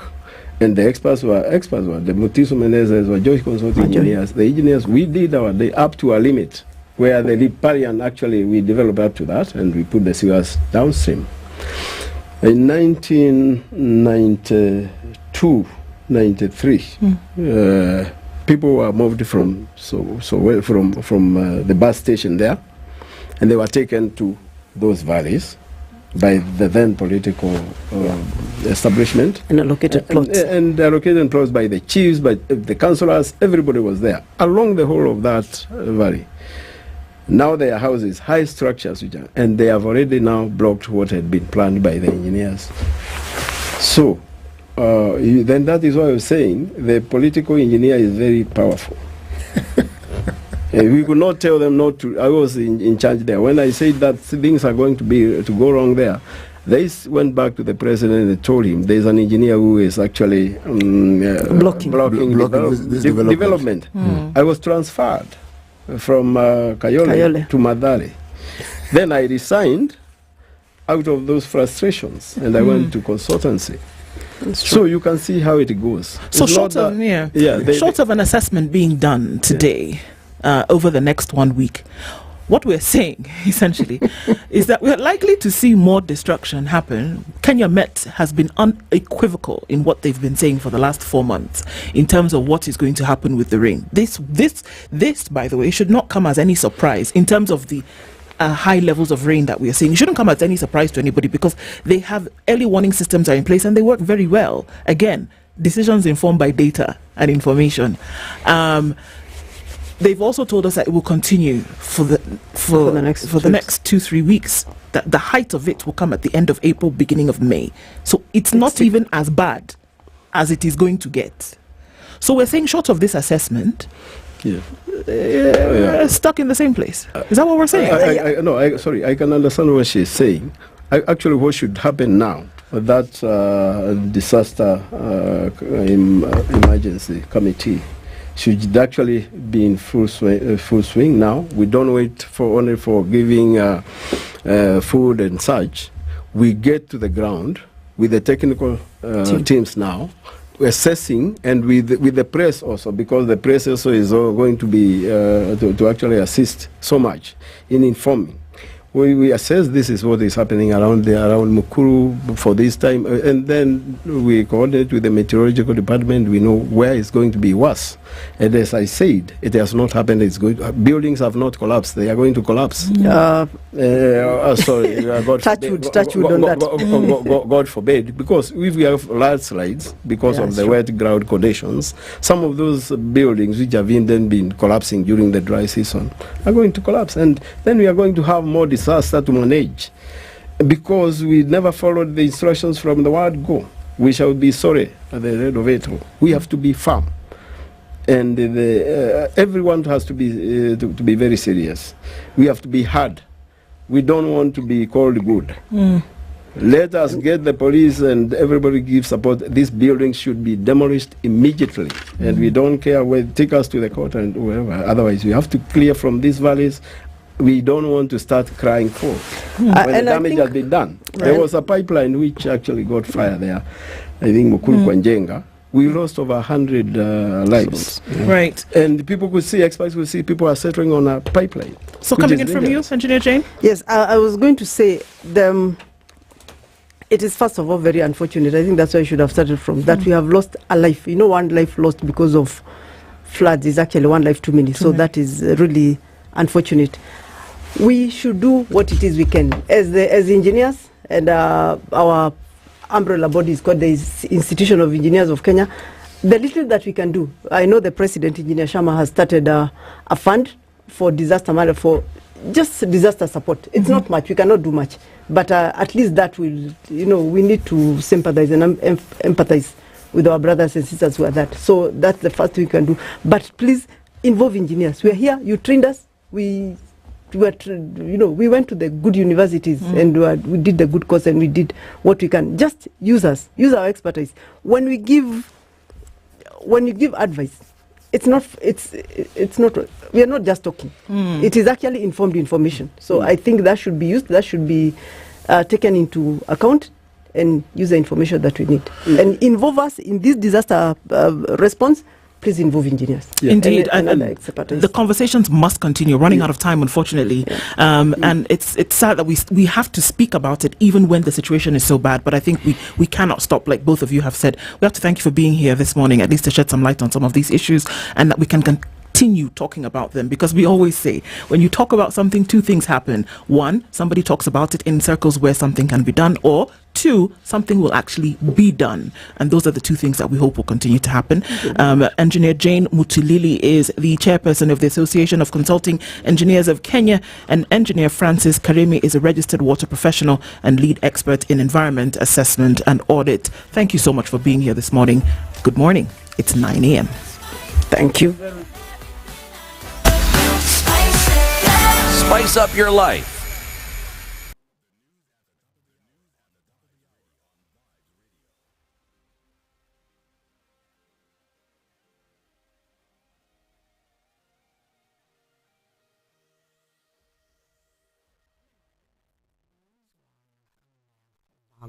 Doctors have continued to blame the government, saying that it has no good intentions in resolving their issues in order to end the strike that has entered its 44th day today.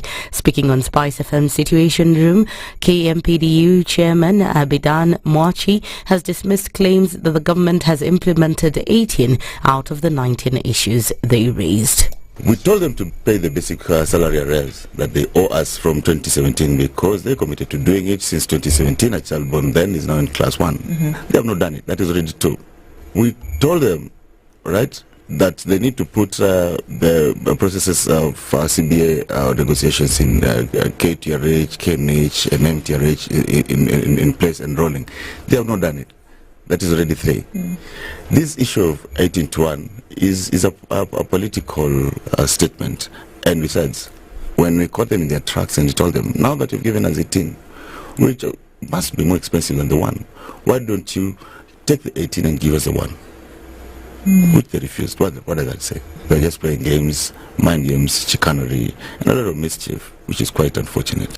Bumola Member of Parliament Jack Wamboka has filed a notice of motion to impeach Agriculture Cabinet Secretary Mithika Linturi. The motion, which is supported by 110 legislators, cites that the CS should be removed from office due to gross violation of the Constitution and criminal negligence under the Penal Code. Linturi becomes the second member of President William Ruto's cabinet to face such a motion. This is after Embakasi East MP Babu Owino presented a motion seeking the removal of Health Cabinet Secretary Susan Nakhumicha. Nakhumicha has been faulted over her handling of the prolonged doctor strike that has paralyzed services in public hospitals, respectively.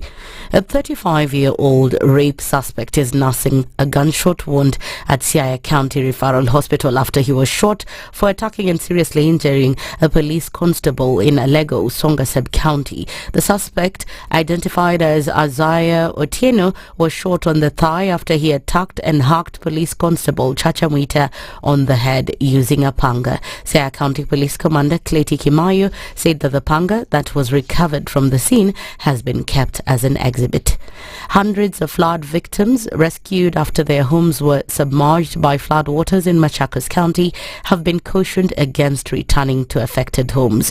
They were warned against sneaking from the rescue centers where they had been temporarily accommodated since since their homes had been declared dangerous and inhabitable. Devolution PS Terry Mbaika told the victims to take care of themselves by being cautious of their security and safety, as the government does everything possible to find lasting solutions to the challenges. The Ethics and Anti-Corruption Commission has defended its move to arrest former Treasury CS Kuriatani following allegations of graft. EACC Chairman Twalib Mbarak has dismissed claims the arrests were politically instigated, adding that Yatani and former Muranga Governor Mwangi wa Iria started being investigated when they were still governors. Crime does not expire. The message we are passing to the public here is that we are overwhelmed with the number of cases that we are investigating. We did not start investigating Wairia and the Atani in the yesterday or 6 months ago. We started it long ago. Even when he was a CS Treasury, we were still investigating him on issues when he was a governor. Now, the things that are now ripe, we have all the evidence that when we lock on them, they'll have a case to answer, is when we arrested them. So, there is nothing like, and this is a message that the current governors, niendeleni kuiba, but pole will get hold of you. Mbarak has also warned governors in power against getting involved in corruption, saying investigations against some of them are ongoing, among them Siaya's James Orengo. Don't get engaged with barking dogs, because you'll be busy kicking these dogs and you'll never reach your destination. So you ignore. They make the noise and we arrest them. And then the noise they made, one of the person, the lawyer there is a governor. His county, we have even focused, it is on our red flag. So you can tell that lawyer come governor, we may end up in his place very soon. Orengo, however, fired back at Mbarak for suggesting that his county was under investigation over alleged graft, terming his remarks as reckless, irresponsible and legally inexcusable. That's the News Wire. I'm La Ubaga.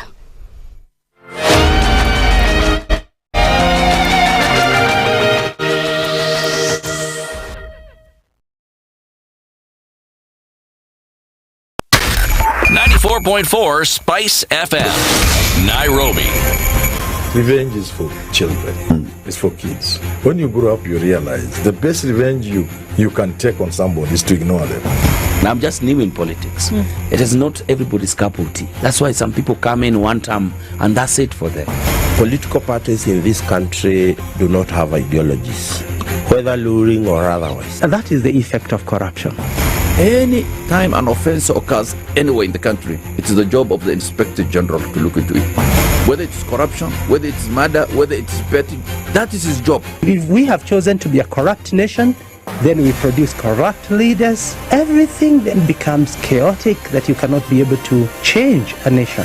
The Situation Room, Kenya's biggest conversation.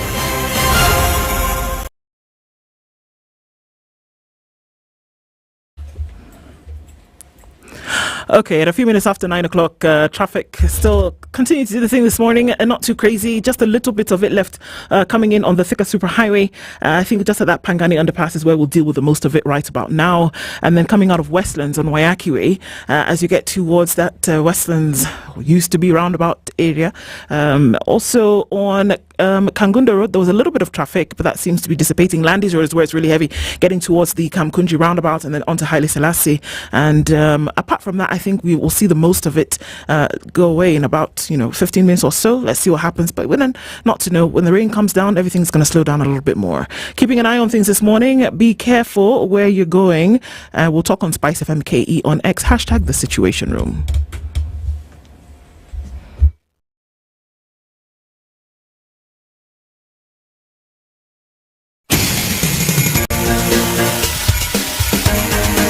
This is The Situation Room, the home of hard-hitting political commentary and penetrating insights about the state of the nation. This is a talk radio experience like no other. The Situation Room, a place for hard truths, debates, and elevated conversations. The Situation Room, witty, political, engaging, deep, controversial. In the room, we have C.T. Muga, researcher, academic, seasoned political observer, a fountain of wisdom in these politically uncertain times. Ndu Okoh, Nigerian by birth, Kenyan by choice, communications expert, Pan-Africanist, a truth seeker and believer in people power, and Eric Latiff, agent provocateur, the man in the chair, seasoned journalist, news hound, a man who believes in punching up, not down. This is the Situation Room, the only way to start your day. It's into the last hour of Kenya's biggest conversation for this week. And as we get into it, welcome again our audiences and just say thank you for being with us as we have some important conversations, pertinent issues to be raised around the country. All right. In this hour, we'll be talking about ensuring inclusion of persons with disabilities in employment and social spaces. We were going to have this conversation a few days ago, but look, we're having it today, and no time like the present, as we would normally say. Harun Malim Hassan is the executive director of the National Council for Persons with Disabilities, and he's here with us this morning. Harun, good morning. Good morning. Karibu sana. Thank you so much. Good to have you here again. Yeah. You are in the hot seat, as usual, either way. And even as we look at some of those issues, I think often best placed when experience is able to decide or able to inform about certain matters. So even as we get into that conversation, Siti is going to welcome you with today's proverb, and then you tell us what you think about that and what it means to you. Thank you. Right, our proverbs for the whole of this week have been from the Republic of the Congo, otherwise known as Congo Brazzaville. Okay? While you have teeth, you can break bones.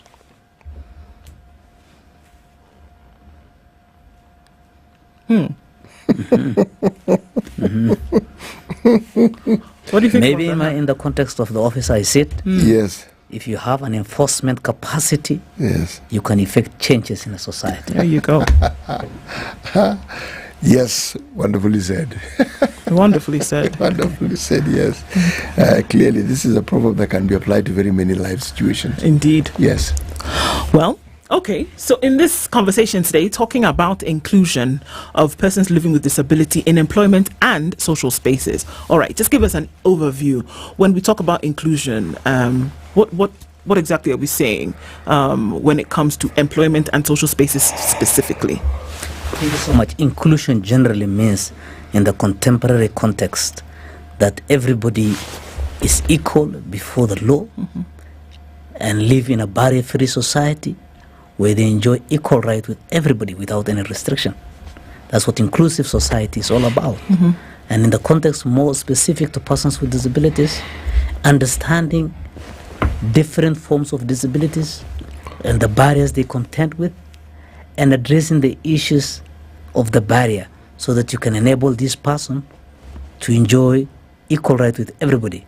And then maybe if I demonstrate by an example, if your disability is blind, the biggest of your barrier is access to communication.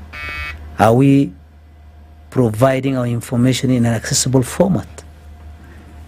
You know, if someone is deaf, it's more of also communication. Are we having a provision where we have sign language interpreters? Or are we employing sign language interpreters in our premises or institution so that this person don't, miss out? If you're a wheelchair user like me, it's more of built environment. How accessible is our institutions, If it is attitudinal, but all forms of disability is also contained with one thing, attitudinal barrier. How the society sees someone who's appearing or look different than them. And how can we embark on serious advocacy and sensitization to raise awareness that we were just different. And disability is just a human diversity. Just the way there's a tall guy, a short person. Yeah, we're just a diversity, So that is what inclusive means, is now address the issue of the barrier and allow everybody to enjoy in equal footing. For us to have this discussion, it means that inclusivity doesn't exist. Or if it does, it falls far short of what would actually then qualify as inclusivity. So the question is, why does this situation exist? Well, it exists because of a number of things. Some touches around culture, the way we are cultured. You see, disability is seen as punishment, as an act of God, wrongly though, for a sin committed by you, or by a parent, somebody on your behalf, or something like that. That's why. And then, of course, low awareness around issues of inclusion itself. And before even the Acts and the Constitution of Kenya and many laws that created, including this report, the content I will share with, assuming or having that assumption that someone with disability need to be taken care of only, that he or she don't have to care for him or herself, and they cannot contribute, and they can't contribute. So it's more of a charity model, that when you see someone on a wheelchair or someone blind, more of it's an obligation from the charity perspective. Just give them some freebies, make them feel good. With the famous cliche, disability is not inability, so something like that, So I think it has to do deep-rooted, culture, and the circumstances that were there before, What is the state of things? Because by the time we are agitating and advocating for inclusion of persons with disabilities in the employment sector as well as in social places, that means there is a deficiency. That means that it's not up to scratch. So what's the situation right now? If we look around the country and say, okay, if you were to say 0 to 100, Kenya's faring at X percent, what would that look like? Yeah, before I respond to that, first we have to look at the situation of access to education. Access to education to enable this person to be equipped with the necessary skills and knowledge to compete with others, in employment opportunities or other social spaces, So you see, it's a challenge for this child right from the word go to go to school. And the transitions from one level to another become even a problem. Completion is another issue altogether. For example, if roughly, it's not empirically, but most people drop out at the different stages because of their disability, because sometimes you go to universities or colleges, they're not accommodative enough for you to continue. And for the few now who have managed and soldiered on to graduate and have college diplomas and college degree, the issue of employment becomes an issue. Right. According to the reports by Public Service Commission, on values and principle, the year 2022-2023, for example, persons with disabilities employed in the public sector stands at 1.53%. 1.53%. This means that the workforce in the public sector in Kenya is 253,318, and the persons with disabilities are 3,794. Constitutionally, we are supposed to reach 5%. Okay. And we are at 1.53%. What does that mean then? Do we have people with disabilities who are competing for this job or they're not there? The question is, yes, they're there. And if I go deeper in terms of breaking down these public entities, for example, constitutional commissions and independent offices, there are 10 organizations. And then the number of persons employed in these institutions are 4,622. And the persons with disabilities employed in this body is 60, translating to 1.3%. In ministries and states departments, there are 49 institutions employing 105,539, meaning 1,284 are persons with disability out of that number, translating to 1.22%. In public universities, there are 39 institutions, 28,359 are the workforce, 573 are persons with disabilities, and this is 2.02%. At least public universities, they have reached a mark of 2%. And then we have state corporations and sagas like ours, and there are 210. There are 99,704 workforce, meaning a person with people with disability, there are 100,765, translating to 1.77%. And then statutory commissions and authorities, 8 institutions with workforce of 1,942, and 34 are persons with disabilities, translating to 1.75%. And lastly, TVETs, Technical Vocational Training Institute, 204 institutions with workforce of 13,152, and persons with disabilities here are 172, meaning 1.31%. So in total, there are 520 institutions public institutions, and the workforce is 253,318, translating to persons with disabilities as 3,888, 1.53%. And as a council, we mandated to police literally and oversight, this performance. And last week, Thursday, we released this report. Status report on disability inclusion. This report is about, performance contracting, where one of the indicators about public service performance management unit is disability. 418 institutions signed that contract. 418. Out of how many? Out of 500, eh? Okay. Yes, 520, of 500, 420, sorry, 418 signed that contract. And out of that 418 that signed the contract, 367 reported to the council. The rest they have not. They have signed the obligation, meaning there might not be a consequence on them. And that's what we want to find out. But 367 reported to us on 3 key sub-indicators. 1, on issues of employment, formulating policies on employment status. And 2, on product and services for persons with disabilities or staff with disabilities within their institutions. And then 3, quarterly reports. Are they submitting the report in the format that's required? But I want to draw your attention to this on the executive side. This contract in performance managed by performance management unit in the PCO performance contract is commissions and independent officers are not binded. County governments are not binded. And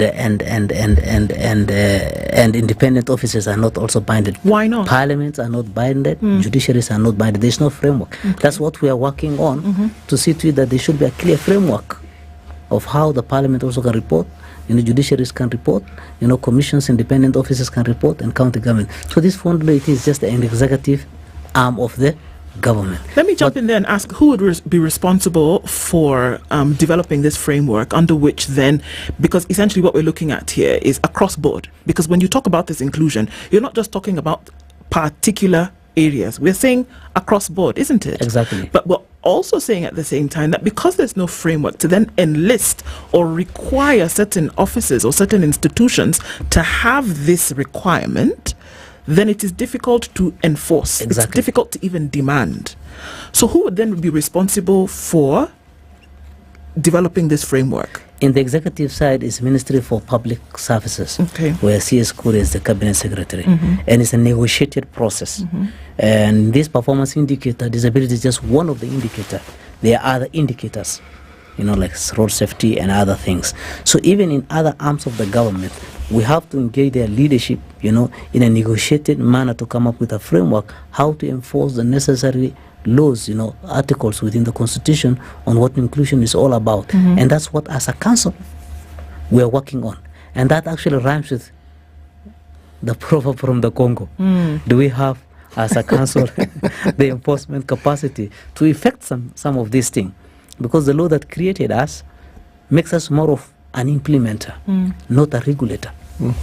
And that is where we've somehow missed also some points, and we don't have necessary enforcement capacity to do some of the thing. But that law right now is under amendment, and our minister actually has taken strides in pushing that amendment.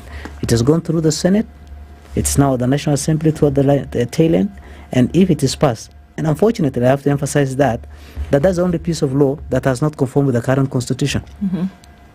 It's older than the constitution, and it is older than Convention on the Right of Persons with Disabilities, which is part of the laws of Kenya.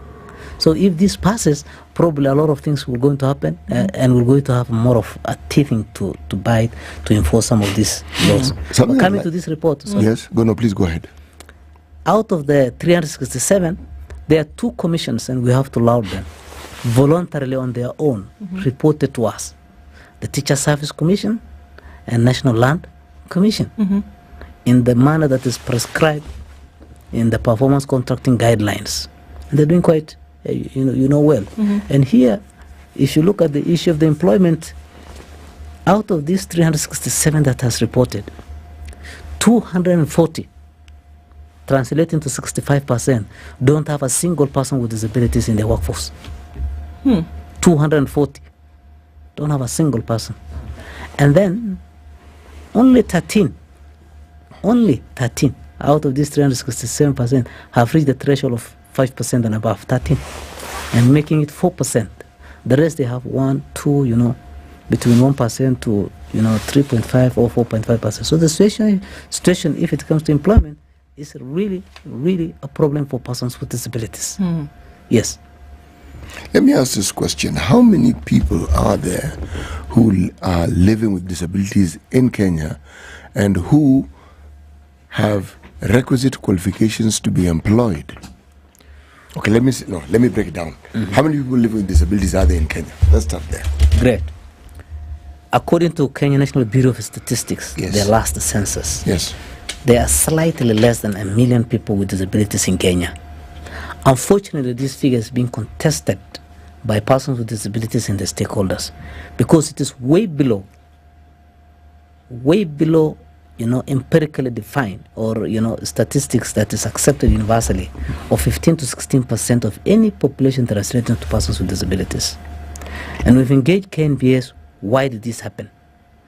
The tool that they used, which is called Washington sets of questions, were not all analyzed. If they would have been all analyzed, it would have been translated to more than 10%, which means about 6 million Kenyans will have had a disability. So right now we're working with KNBS and looking for resources to conduct a baseline survey to invalidate that. Disability is on rise through road accident, things like blood pressure, hypertension, a number of things are raising persons, cases of disability. So it's a fact that we can't run away from. But on question of how many people are qualified for a job or, for employment in Kenya, we might not have that data. But as a council, we run a portal called Career Portal, where even these MDAs, Ministry, Department, agencies, report to us by this framework. And also, advertise through there. There are about 6,000, about precisely 5,600 something job seekers with disabilities who are registered in that portal. And then there are over 400 entities, both private sector, but mostly public sector, who advertise through there. You see, 5,600 is not a small number. No. Already what we are saying is the people who are in the public force is 3,794 out of 253,318. So you can imagine 5,600 plus who are jobless. And every year there are others who are joining from colleges, and universities. So the numbers to fill the 5% and above is there truly. The other question that swelling in my mind is, who qualifies to be a person living with a disability? A good question. These days, as I respond to that, because disability presented opportunities, my friend, many people want to become disabled. Surprising. Because you are told if you are earning up to a certain amount, you are tax exempted. Yes. You enjoy the duty-free car. Yes. You enjoy, access to Agbo thing and other preferential or affirmative. So you find people who are not truly the impairment defined as a disability are becoming people with disabilities. So the disability, as per the laws of Kenya, and even what is universally accepted, it has to do with your impairment that makes it difficult for you to do what is ordinarily easier for you to do every day. Generally. For example, if you don't have a finger or if you don't have a wrist, it's different. Very true. Yes, it's absolutely very different. So to what extent is your impairment impacting on your everyday life? So the process is done through medical assessment, and it's through a guidelines that is developed by Ministry of Health. It is called Disability Medical Assessment and Categorization Guidelines. And before, it was so centralized, and it was at the Afya House here in Nairobi, that the director of the medical services must sign after, you pass through assessment in health facilities across the country. And then that signature become an instruction to the council to register that person. But of late we say, if the devolution is about bringing service closer to people, why shouldn't we not take this signature to the counties? So we went into a very strong engagement with the Ministry of Health and other stakeholders, and we took now that agenda to the county directors of health. So now the assessment is down at the county medical facilities, level 4 and level 5 and level 4 facilities are there. And then after it is signed, then it comes to us. But this time round, I have to also emphasize on this, we've embraced on technology to make it much more easier for persons with disabilities. And we have enlisted that on e-citizen platform. So what the client needs is only a medical report from a medical facility. Right. And then you go home, if you have internet connection, you get in and upload all your document and your information, and then you get a registration certificate, which has a QR code that can be verified. So is what is being requested here, Harun, are we saying that there should be, in any institution, whether it be private, public, that what is being requested is that there should be some kind of quota? Yes. There should be a quota for hiring of persons with disabilities, so long as they are qualified for the position. Is that what we're saying? Exactly. Okay. How would that work? So that if I know that in a year I'm going to hire 10 people, what is the percentage that you're saying of these 10 people, a certain number then, or a certain percentage, need to be persons living with disabilities, or persons with disabilities? But if, and many may say, well, the people that have come forward,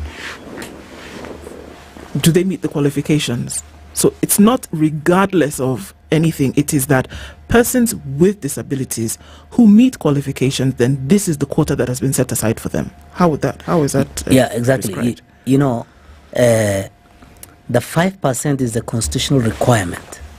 But within the constitution itself, there is one word that has become an impediment in actualization of that 5%. Progressive implementation of 5%. So you can't measure the word progressive now.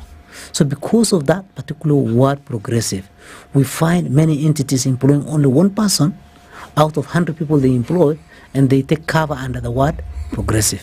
So that's the thing that we are grappling with actually as a big challenge.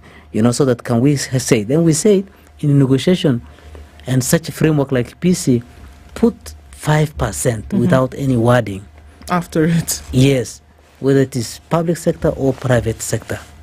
And then, like in this PC, there is a framework now where they report to us. We develop other framework. For example, like right now, we want to engage county government. And we're also engaging parliament so strongly. How we can negotiate with them that, how can we do in the oversight and in the representation? And even in legislation, which is important, that we specifically define this quota. Like issue of AGBO is where there was a big problem over the years. Because it said 30%, so person with disability might not enjoy exactly how much, So they ended up having 1% or even less than 1. When they could have more. When they could have had more. Yeah, so we say let us have deliberate quota, attached to it, And then we say when you're employing, even though some entities, they do, clearly indicate their persons with disabilities are encouraged to apply. They might put it just for formality. And not really mean it. Sometimes, even I give you an example of my own case. When I became someone with disability a couple of years ago, and I wanted to change, career, I went for an interview. I applied for a job, and I went for an. Unfortunately, the building where the interview is supposed to be conducted is not accessible. So the guys who are to do the interview, they have to hurriedly come down. I might not have got that job. I don't know whether I failed in the interview or whether it is because of my disability. But you can imagine, I have not declared my disability in my application. Yes.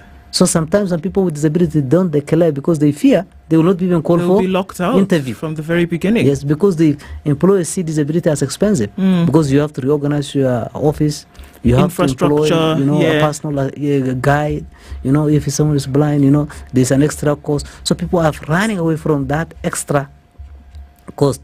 What they don't know is that there's a tax relief associated with employing the persons with disability if you make a reasonable accommodation, within your workspace. I guess that's some of the stuff that we're looking at today, and we'll continue that. Let's take a break at this point. Harun Malim Hassan is the Executive Director of the National Council for Persons with Disabilities, and we're talking about ensuring inclusion for persons with disabilities in employment and social spaces. It's 28 minutes to 10 o'clock. Let's continue this conversation after the break.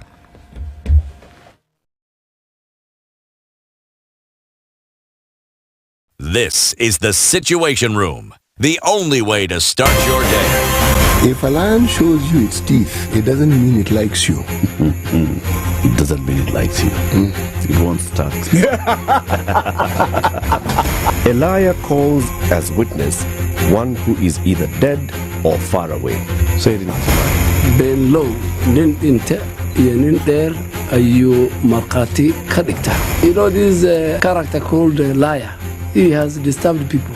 So when you tell him who are your witnesses, he will take you to a place where it is difficult to verify. For someone like me who sweats a lot, I cannot survive there. Sweating is biblical. And you must blame it on Adam, not me. Because Adam messed up and he was told, now you fellow you, by the sweat of your brow, thou shalt eat.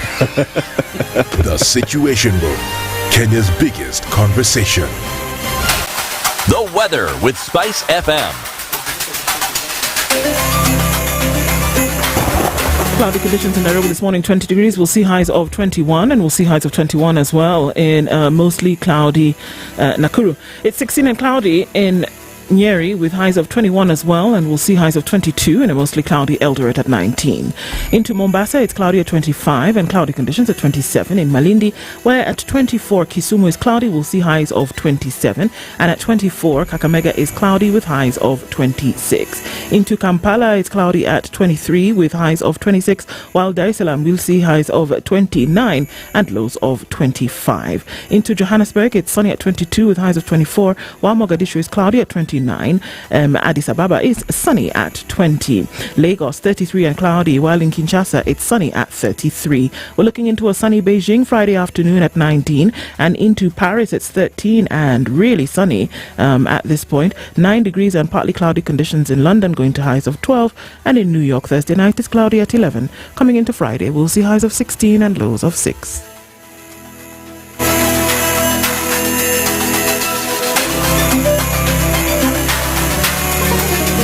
Chilled Spice.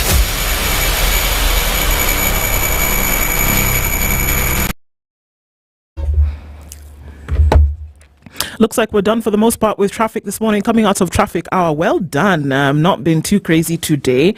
Just a little bit of a left here and there, crossing over from Anyanja towards Jogoo Road, and we'll see Landis. It's going to be sticky for a minute. It's also it's still packed at that Pangani underpass area. We're going to watch out for that as we go through the day, just so you know that you'll have a little bit of a hold up there, but after that you're fine. You'd have used your service lanes to come all the way through, and then coming out of Westlands Waikiki way up there, traffic coming down towards the 104, out on the 104 rather, as you then approach Westlands. I think we'll be okay for traffic through the day. Let's talk just in case through the morning and through the day on SpiceFM, KE on X. Mature, intelligent talk every morning. Spice up yourself.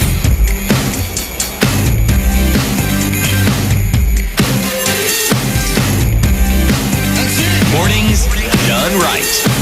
94.4 Spice FM, Nairobi. At 24 minutes to 10 o'clock, Harun Malim Hassan is the Executive Director of the National Council for Persons with Disability, and we're talking about inclusion in employment and social spaces. We looked at employment a little bit. When we talk about social spaces, where are we talking about here? That, the assumption is that you can go wherever you need to go, regardless of your ability. When we speak of social spaces, what then is the core here? The core here is how accessible is our services. With its information, with its built environment, with its participating, in everyday living. But as I respond to that, I want to draw your attention to this report that we have released, last Thursday. And I want to tell you the ranking of the institutions in Kenya, how they are fared in terms of inclusion and even social spaces, as per regard to inclusion for persons with disabilities. For example, in the ministries, we have 23 ministries. Yeah. And I want to tell you the scores, the composite performance scores of ministries. And this is determined literally by averaging the performance metrics of the State Department and the agencies are under there. So I want to tell you, it's quite very unfortunate that number one ministry with 17 institutions under it that fairly scored as number one is Ministry of Water, Sanitation, Irrigation, and it is at 53.9%. The rest of other ministries are less than 50%. The second ranking ministry is Ministry of Energy and Petroleum at 48.27%, with 11 institutions under it. And the third ministry is Ministry of Roads and Transport, 41.25% in terms of the composite score, with 21 institutions. And Ministry of Education with 187 institutions is 38.14%. And then if we break down under State Department now, and there are about 50, the State Department here is 36 that reported to us. Number one, with 10 institutions under it, is the State Department for Basic Education, and they have 58.8%. Number two is State Department for Energy, 54.85%. And number three is State Department for Irrigation 53.7%. Overall, only five state departments scored 50% and above. And even none have reached even 60%. The rest that is the situation, the way we are talking about inclusion. If I may bother you, yes. Explain this percentile representation again. When somebody has 48%, what does that mean? Somebody has 20%, what does that mean? What it means, like if I pick ministries, is the composite scores of all state departments under them. Like Ministry of Water and Sanitation, there are 17 institutions under them. And each institution report in this performance contracting on three things: formulating policies on employment for persons with disabilities in a subscribed format that they have to report. Have they done an issue of product and services for persons with disabilities and staff with disability within the institutions? And number three, quarterly reports on the progressiveness of those sub-indicators within the institutions. And all of them are ranked. It is clearly guided through the performance contracting guidelines, how they are scored and marks. Those marks were put together, and that's how these gradings come about. So we are fairly doing bad, in terms of inclusion. If employment, even Public Service Commission is agreeing with us, because in this report of ours, it is 1.32%. Yeah. But in Public Service Commission, it is 1.53%, because ours is only on the executive and 367 institution.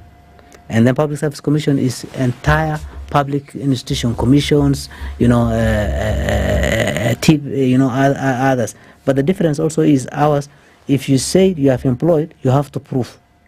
And we have to prove with the details of that person that is captured in our database.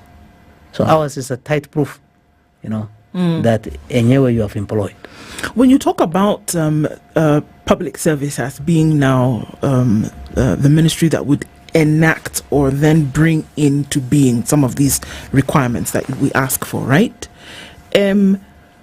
What kind of engagement takes place to have them even cast an eye on this report beyond reading it and say, okay, these are things then that we need to implement? What kind of engagement is currently going on to say this is actually something that we need to do? Because the numbers that you talk about are actually quite, poor. And to get those numbers to rise, there needs to be engagement beyond reading the report, but then going towards discussion and implementation. So who's having that conversation beyond them reading? Now, this report first we share with all the entities that reported to us through this framework. This is the situation in your own institution.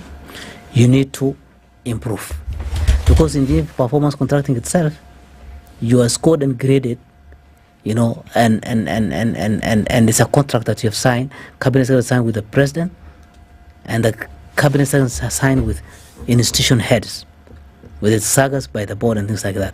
But as a council, what are we doing to ensure that the recommendations that are here, beautiful, rich recommendations, is worked on? One of the things that we do is we present it into the parliament. Like the first report we did last year, this is the second report. We gave to the committees of the parliament that when you are oversighting, when you are legislating, when you are representing, this is also a point of reference that you can pick on if you are speaking around matters inclusion, matters disability mainstreaming in this country. And National Assembly, for example, gladly, from the report of last year, they took it up. And for the first time, the Committee on National Cohesion came up with a report on the status of employment. And they surveyed 39, I don't know whether 36 or 39 institutions. And their report, which is shared with us and is to be tabled in the Parliament soon, it speaks to these reports of ours.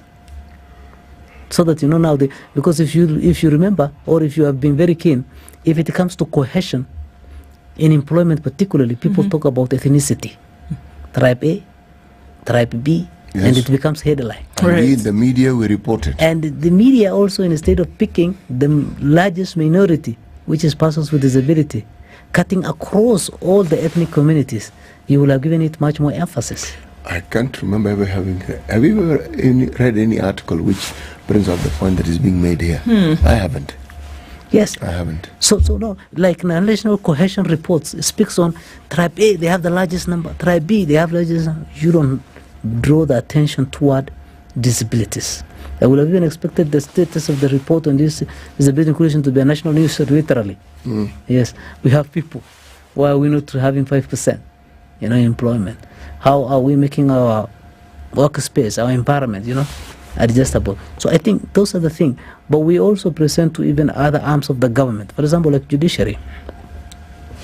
For example, if people are not employed, or if they have challenges within even their own employment, in terms of progression, in terms of reasonable accommodation, it touches on justice. How is our justice system?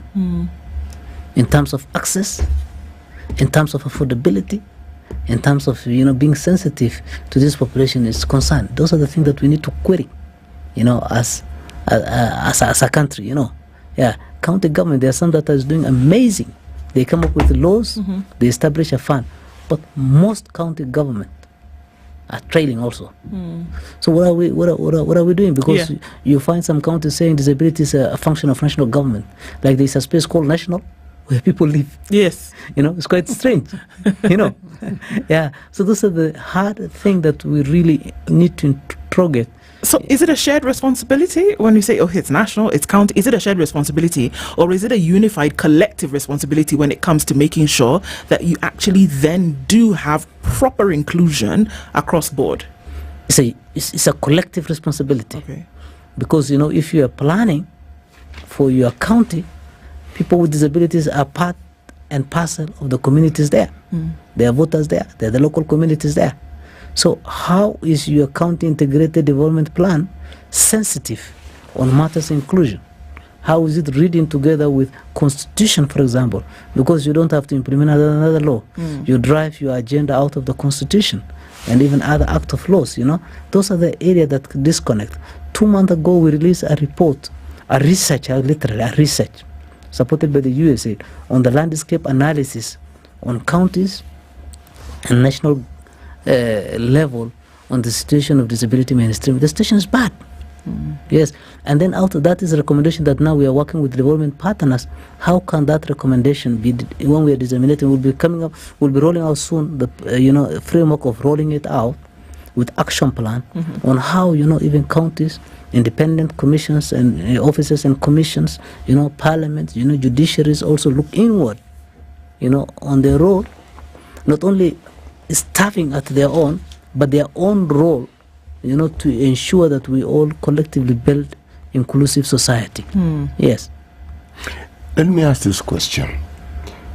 Before you become an adult, you are a child, you're an adolescent, and we do have children and adolescents living with disabilities. How is the ground... No, let me revise what I'm about to ask. Does your institution look into ways and means by which that at this nascent stage when people are still growing up, that the opportunities afforded to people living with disabilities are actually put in place so that, not that they have a fighting chance, so that they are on an even footing with other Kenyans?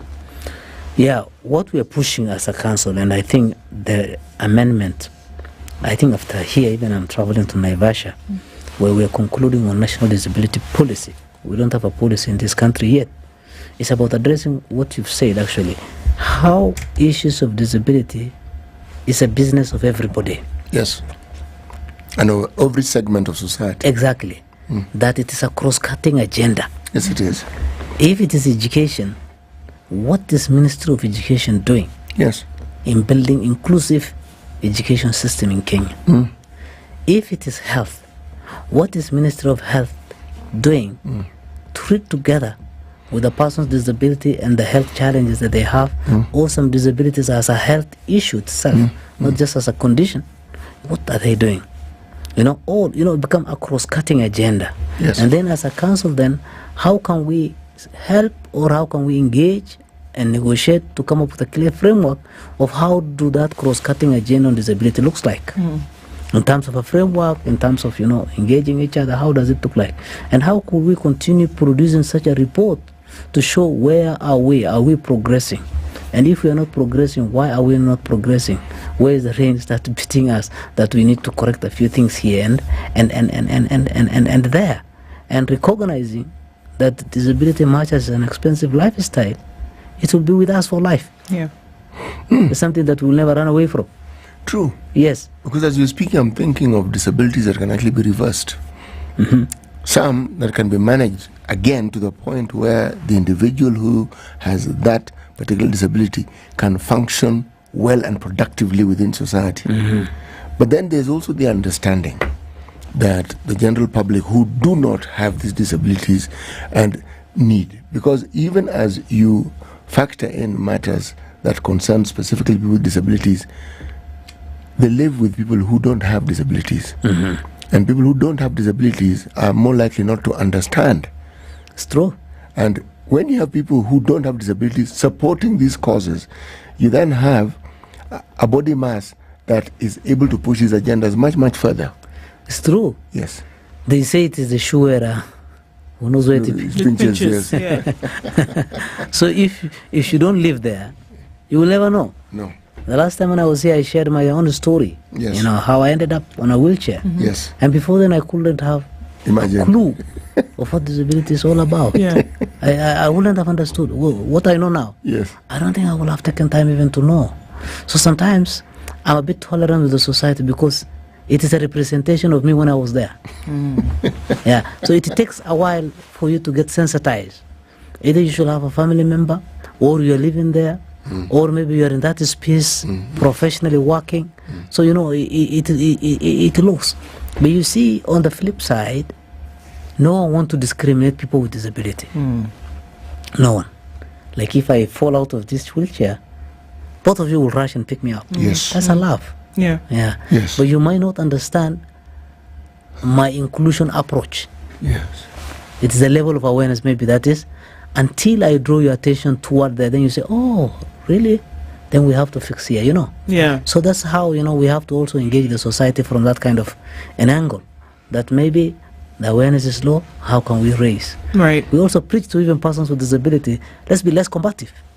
Let's combativeness be our last, very, very, very, very, very, very last resort. That you have reached kind of a dead end, something like that. Engage from the perspective that people don't know your need. The moment you explain in best way possible, people will open the doors for you. So we also engage, our style of approach, and the thing that why I'm laughing as we're speaking. Yes. I'm looking at the strides we have made in trying to be all inclusive, and one of the ways is in a parking slot. Okay, it's clearly marked. Yes. Okay. Now the thing that I find interesting, I like observing.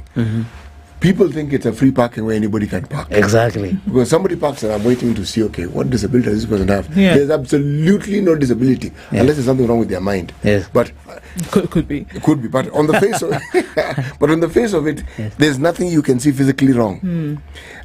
What I haven't gotten to is the point of asking, are you not aware that you're taking up a space that you don't qualify to take? Exactly. Yes.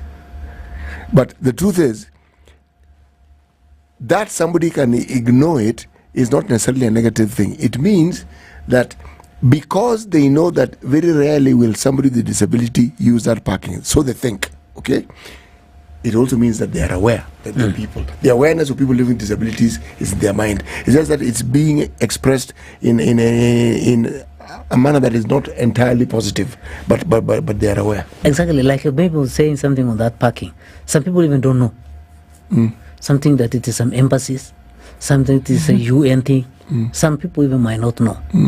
And then the other thing is some abuse. Because they rarely see people with disability to come park there because there are fewer. So even as a council, we are looking at how we can come up with a sticker for disabled people with a QR code that you can scan and it invalidates that car truly is someone with disabilities. Yes. But on inclusivity, also like in public toilet, for example, you've seen the public toilet for people with disability, it has a big sign. Yes. And if you enter, you've seen it's very spacious and beautiful, it's right? very spacious, yes. But you find some people fear to get inside there. They queue for other times. So they think there's something wrong. So in building inclusive society, we want to say that the thing should be gender, female and male, but it should be for everybody. It should be that big. For everyone. That everyone can get in. Yeah. Wewe unasimama line, hata mimi na park my wheelchair nyuma yako, ukitoka mimi naingia. You see, there's no restriction. Because what we have, the issue of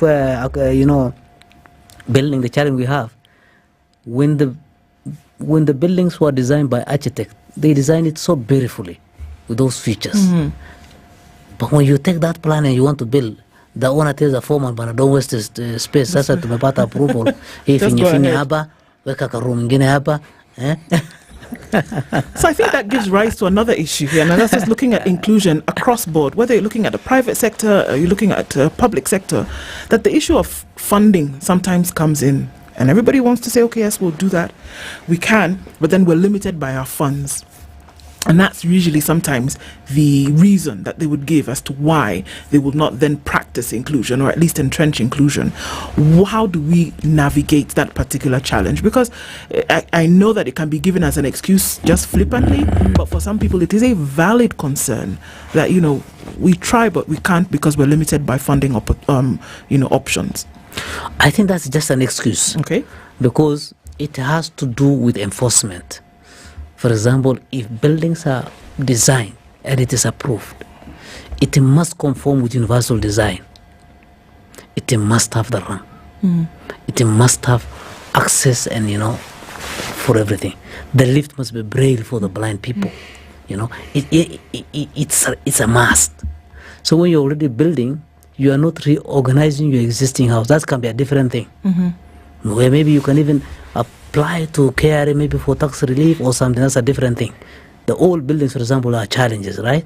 If it's a public transport, you see, much as we have not enforced, it must for people. Person with disability must access public transport, like matatus, like buses. You can imagine. Look how life is tough for people with disability. If you are blind, you are always accompanied by a person who guides you. Yeah, guide, yes. So you are having 2 seats. No. Yes. If you're using a wheelchair, you are paying for 2 more seats plus yours. 1 for your wheelchair, 1 for your guide, and 1 for yourself. Yes.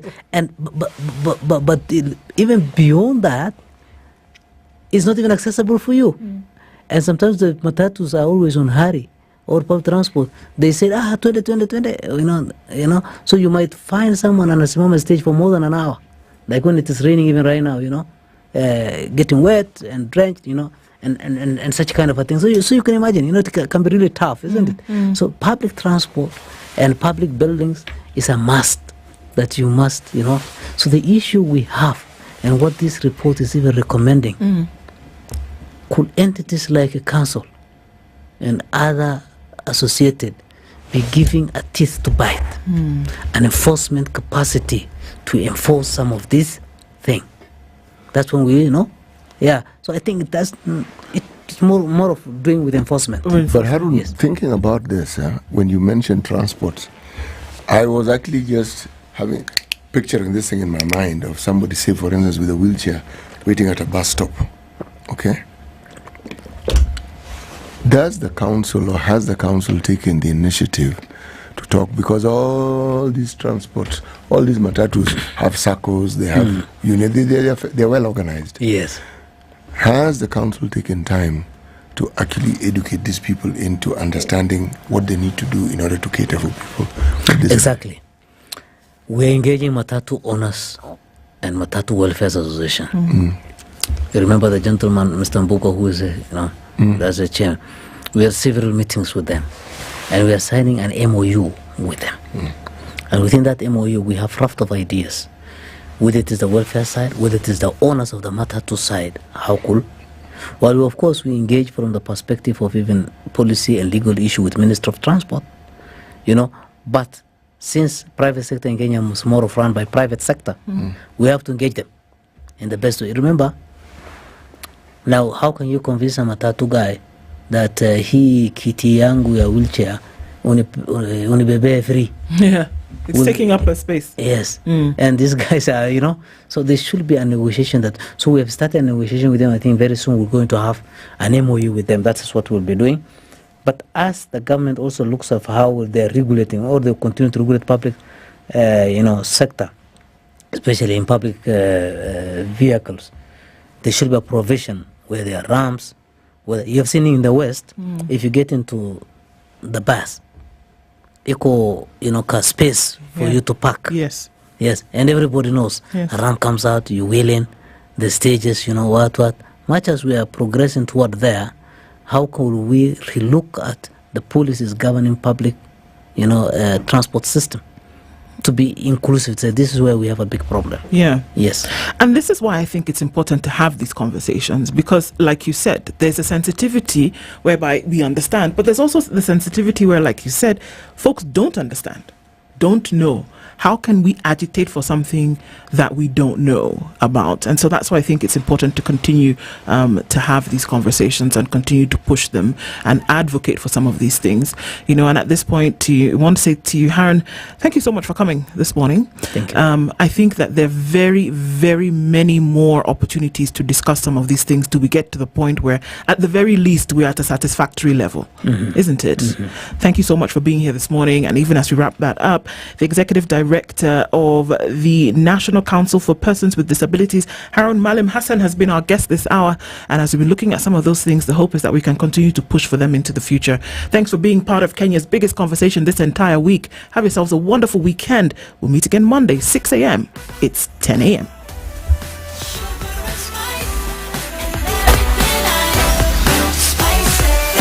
Spice up your life